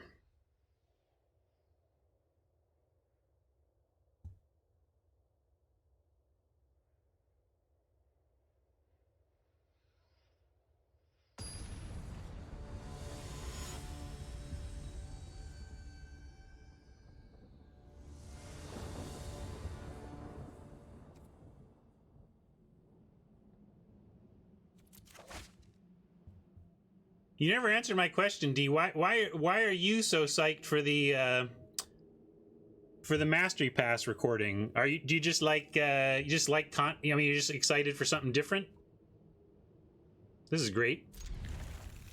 I mean, I have no information for you, D. I mean, there may be some. Maybe you'll get some interesting, like, because I don't even know yet how much they nerfed the value. So maybe there's some interest in figuring out how much value nerf happened. But I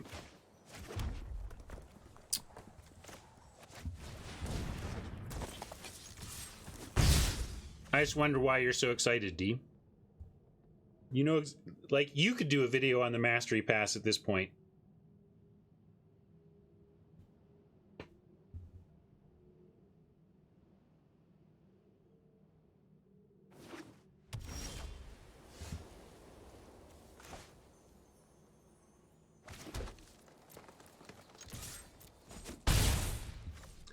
I'm gonna go with a Scout. Does more damage than the Nexus Wardens, even though the Wardens are Satyrs.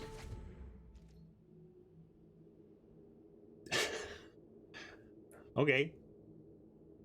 He likes that I'm recording stuff.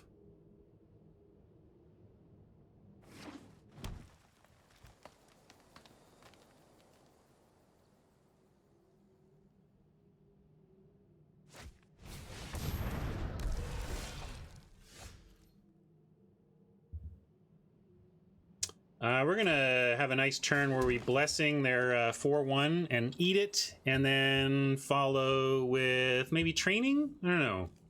Let's start with the blessing, though. Or I guess we should start with the training.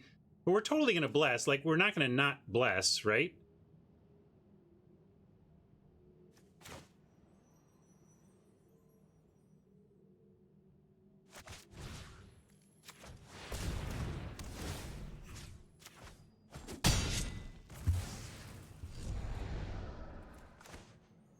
Yeah, 3 swings would be nice for Gallia. We'll do that.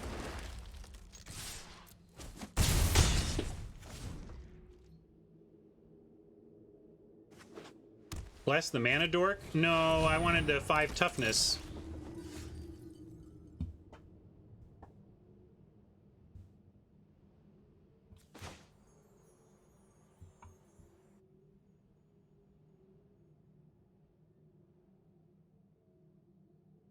We could throw training on the Scout, and it actually has an attack. So we'll do the Wardens first, though, before we do that, so we get some life gain.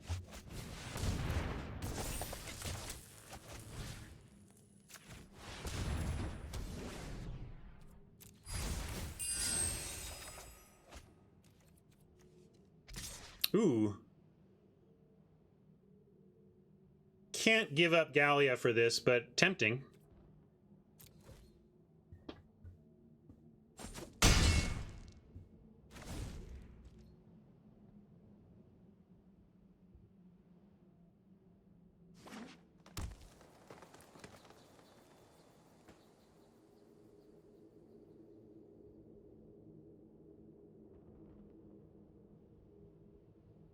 Hopefully they're just reading and not about to, like, put a task on it, or the task thing, or... I mean, we got good value out of the training and the blessing already, so it's not like it would be a 3-for-1 if they did anything about the Scout, but... Ideal draw would be a land. And then we go Rage Hound, Velocity it, attack for 3, attack for 3 things, and replace the land.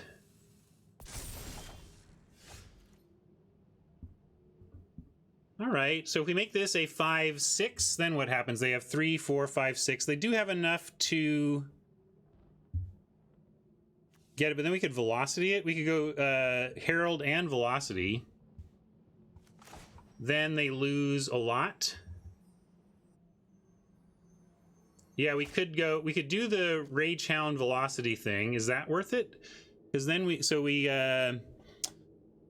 have to, we can play all 3. Can we? 1, 2, 1? Oh yeah, because we have 2 here. Right, I forgot. I was thinking this just did 1. So we can do all 3. So let's do that. Let's get some red.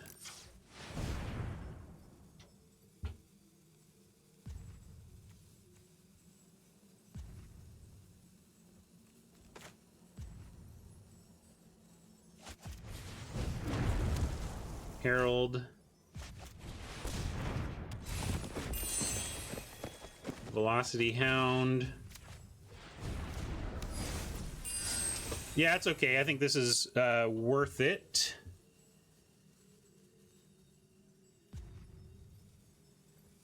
We'll do this so they can't have a cheap Caryatid block.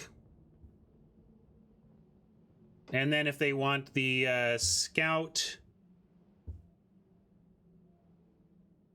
we want to offer them the Scout for the Bearers. Yeah, let's do that. But no, yeah, let's do that. Let's do this. They're at 7. We want to be as aggressive as we can. I mean, they got to make some, like, them trading off anything here is just great for us.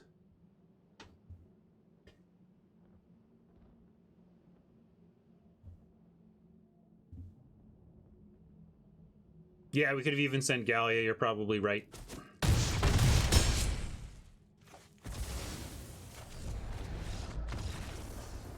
So yeah, we won, but again, I should have sent Gallia. There's like a mistake in every game. A mistake in every game, a chicken in every pot.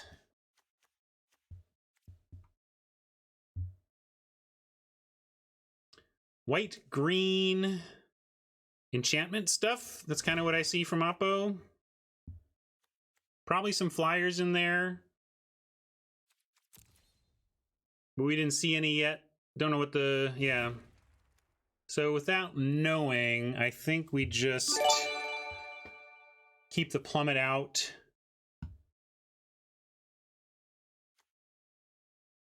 Yeah, I'm gonna run it back. I didn't see enough to understand about anything we could make to improve our matchup. I can give you an internet chicken, Fluffy, but it's not going to be very filling. Yeah, I'm wondering what bombs they're hiding in there, Mike. What are the best cards in green and white?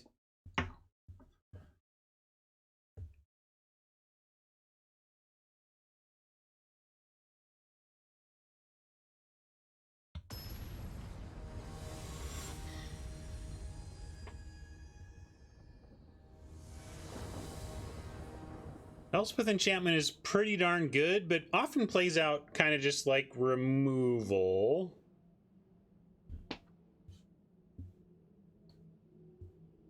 Yeah, the gods.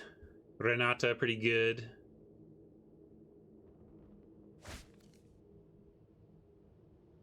Looking good for us, though. Get this blessing on the Hound. That could be GG in and of itself. Oh, especially with that. Oh, what an opening. And they don't have a 2. Depending on what they find for either an instant here or on their turn, this could be ugly and quick.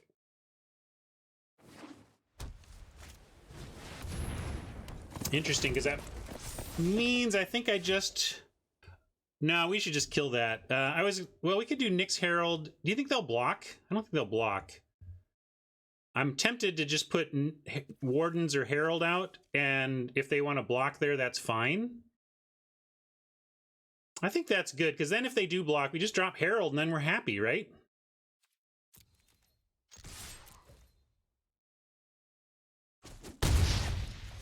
And not blocking means... we could go Wardens into Herald, but we want to be hyper aggro. And then next turn we get training plus blessing, and they need an excellent turn here, or we're gonna mess them up pretty good, I think.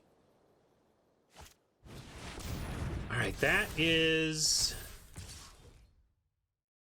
So this is a 5/6 that's gonna drop down to a 5 power.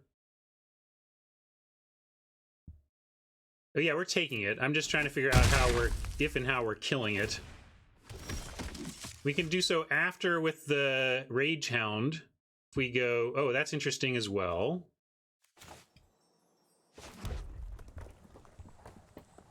Because we can go, yeah, let's do it this way.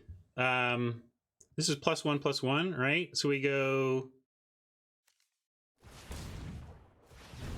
training here. Oh, that's nice too. But then we get this here.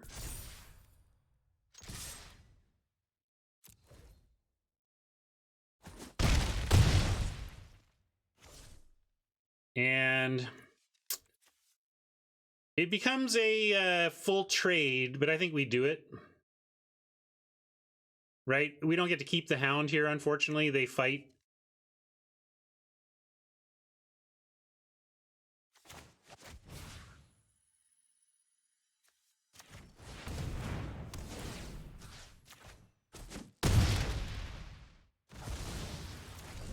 Yeah, that's true. Ours escapes. And help fuel it, too. Get a couple of auras in the graveyard.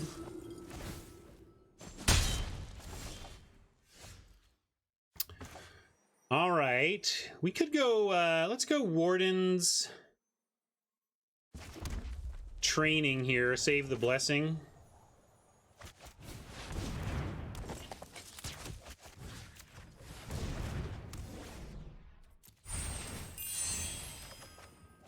I suppose they could have the +2/+2, but it sure doesn't look like it's pausing.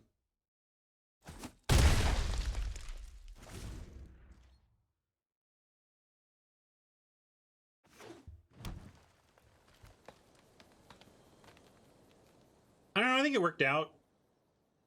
I think it's pretty hindsight to think we should have done it on 3 because of the possibility of something like a presence.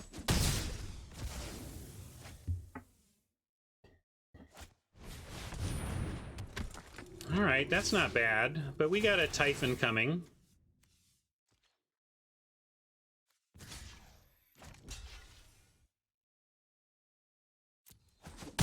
And they're at 6.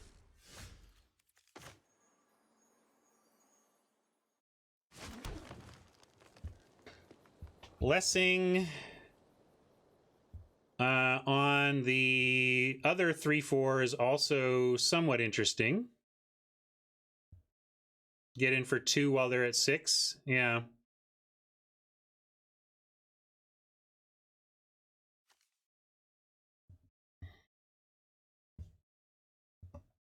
Typhon stalls, but do we want to stall?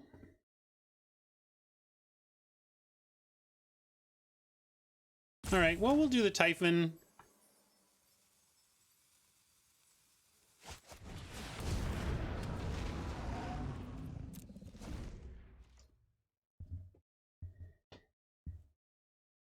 Need our Lyre. Yeah, I know we don't want to slow the game down, but developing it with the Typhon is not necessarily slowing it down. And here we could go bless. We could attack with the Typhon. Now then they have a double block, or they double block, and then that doesn't do anything good for us anyway.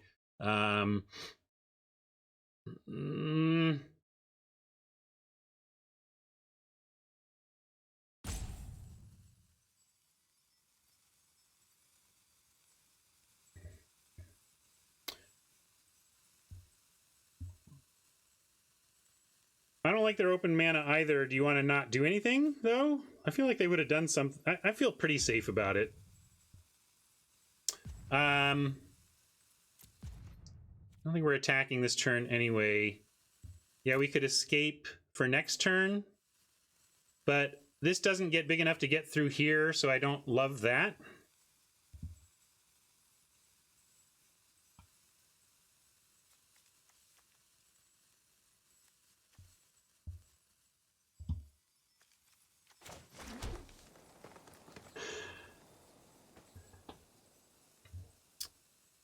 But what is blessing the hound? Like, the hound just ends up not being good on this board.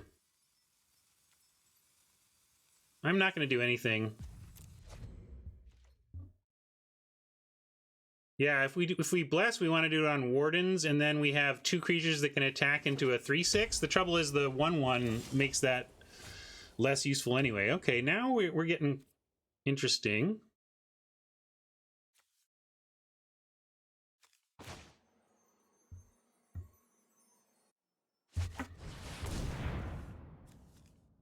Now I think we might want to go for the go wide plan.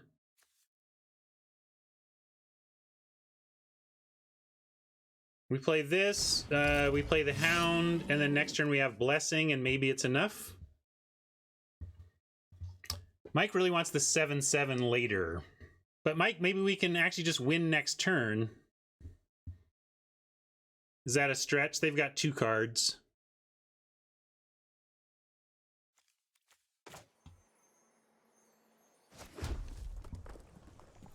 All right, I'm gonna wait.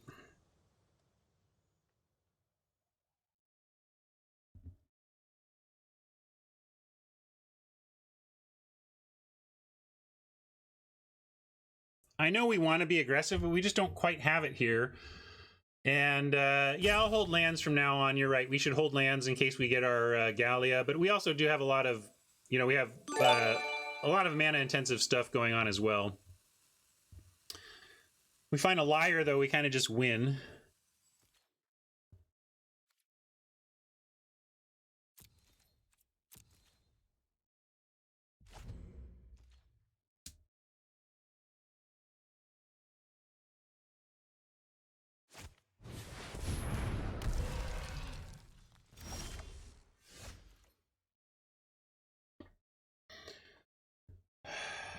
They have a yard that's not enough for the Chimera. I'm going to play this.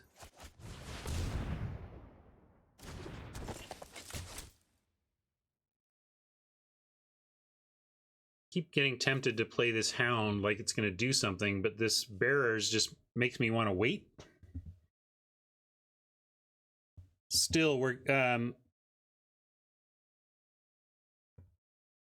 what's the surge we're talking about?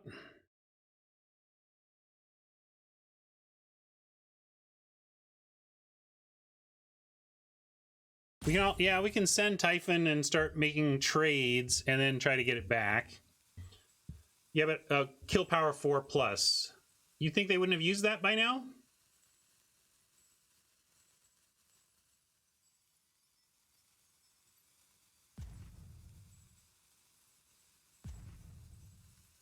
I think I'm going to send the Typhon. Oh, is it attack only? I would think they would do it so they could... I'm going to send in the Typhon, and maybe they block... Oh, I guess, no, they just... No, I'm not going to send it, because now they just block here. Unless we want the... Well, the reason to kill Typhon is to get a 7/7. That's why what I was thinking, Mike. But yeah, I think you're right. We're going to say no. Because this just... The Chimera blocks too easily. I'm gonna pass again.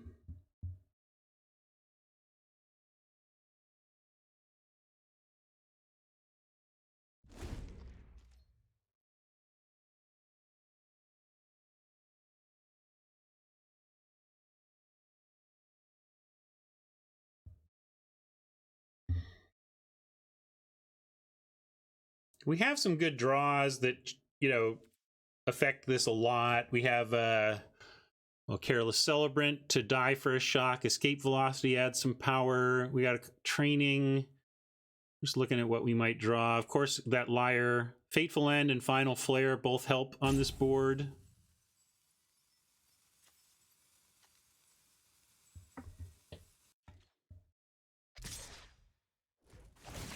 But if they block with a 3/6, that's great, Robert, because then we follow with the Blessing and kill the 3/6, which is one of the biggest problems on the board for us right now.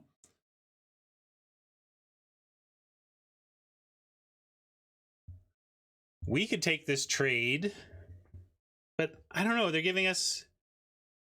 We could trade the Typhon, but they're giving us one blocker down. Like, I kind of feel like we should be... But I guess we... Yeah, all right, fine, we'll trade. We'll try the trade.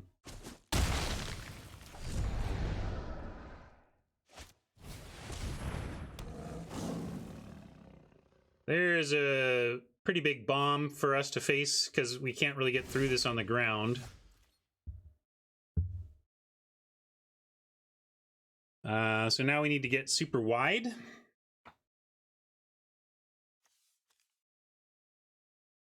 Start with Typhon, I guess.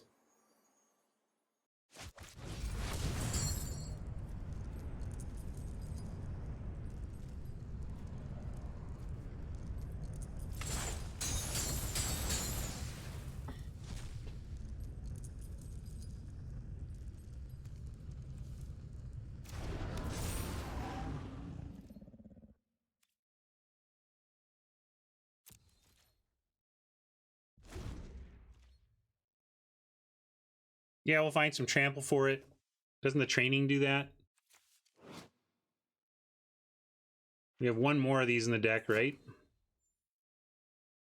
Yep, one more training lurking in the deck somewhere in our 21 cards.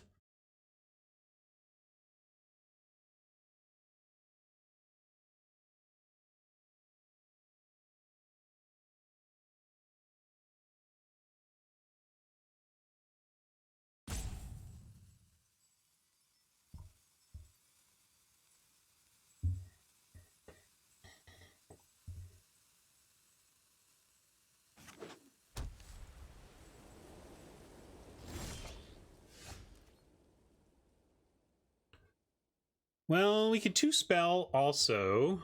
We can go Maze Warden. Oh, we can't Rage Hound. We are at, I'm 1-0. My 1 win is hiding behind my account indicator.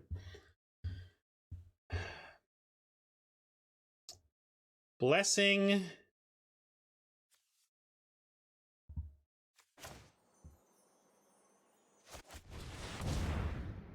Yeah, I'm still passing on the Blessing, but we trying to just get wide enough to get there here.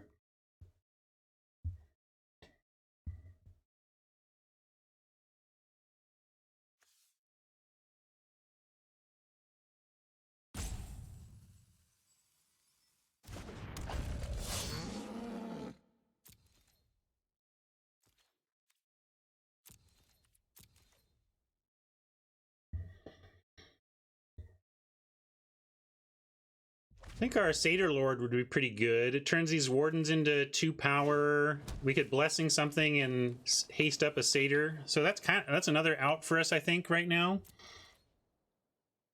Come on, deck. Action!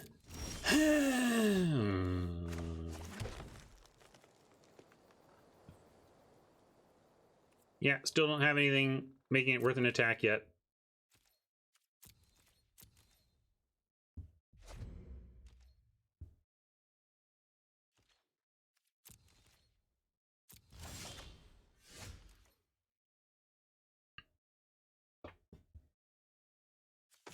Definitely playing this.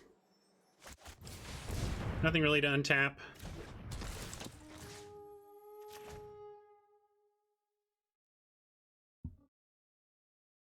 One, two, three, four. 1, 2, 3, 4, 5, 6. We're getting there. I don't know what's going on up here. Hopefully they're just flooding out heavily. But eventually when we play this, we presumably clear a blocker and hopefully set up a lethal attack. Just trying to get wider than them. Would love to get this Rage Hound bought back. They've got a Bronzehide Lion. What does it do? So we play Blessing and we take out a 3/4. Then what, Mensch?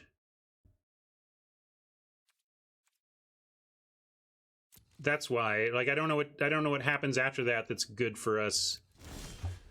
Hey, I know what happens now that's good for us.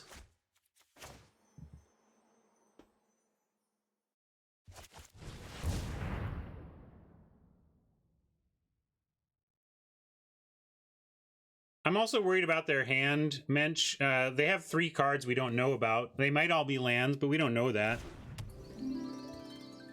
I'm going to play the land out now so we can overpay for the Liar. And now, if we use the Liar, do we have an attack we're happy with? And I'm just going to wait and do the tap-tap.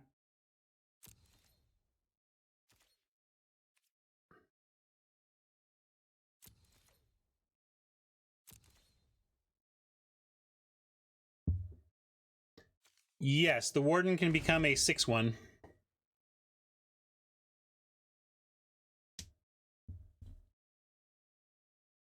But we want to tap the Indestructible and the 6 Toughness, and then we should be good.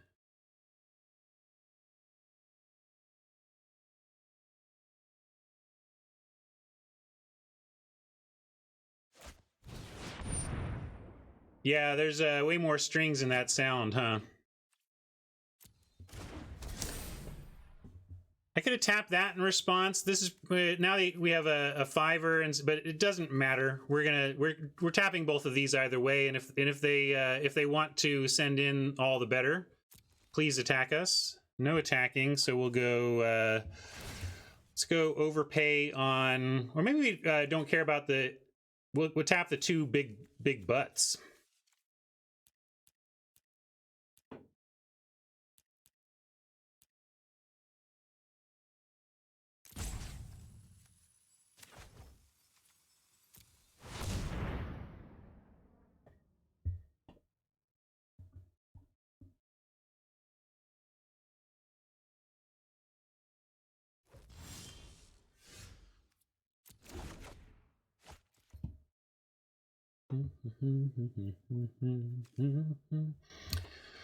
So then we go 1, 2, 3. I guess 1, 2, 3, 4, 5, 6, 7. I'm just wondering how much to overpay trying to tap a 3, given that we have seen at the very least the enchantment that comes in.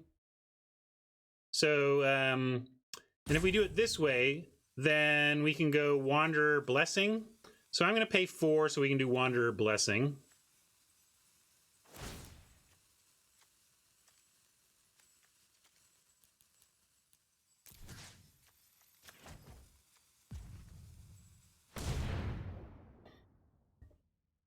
We saw the flash +1, +2 enchantment from them. That's why we did that. That's true. I guess we're going for the win. We shouldn't play the Wanderer. We should leave Maze Warden pumps open. And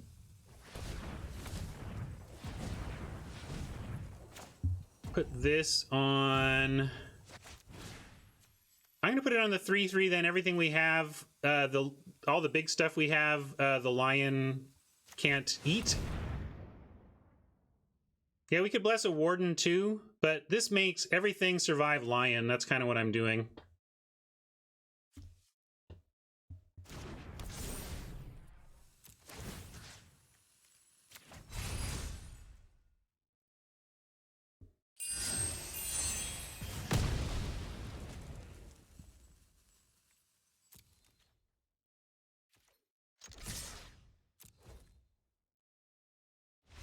All right, we did it, team. Look at that. God, I feel like I played like crap today and we 5-0'd. So what are you going to do?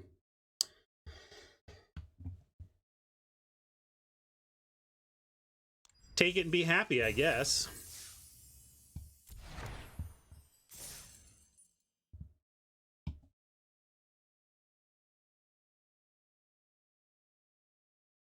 Some say I never heard of ya, a rap burglar. Thank you, Mama. Mama throwing around some subs in celebration. Some say I never heard of ya, a rap burglar. We're going to open 10 packs. Some say I never heard of ya, a rap burglar. Satyr Lord got there. My goodness. Some say I never heard of ya, a rap burglar.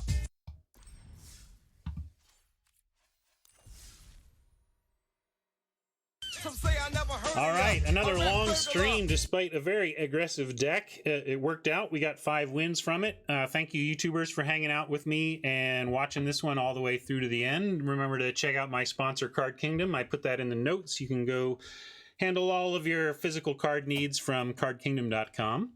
And we'll catch you for the next draft. See ya.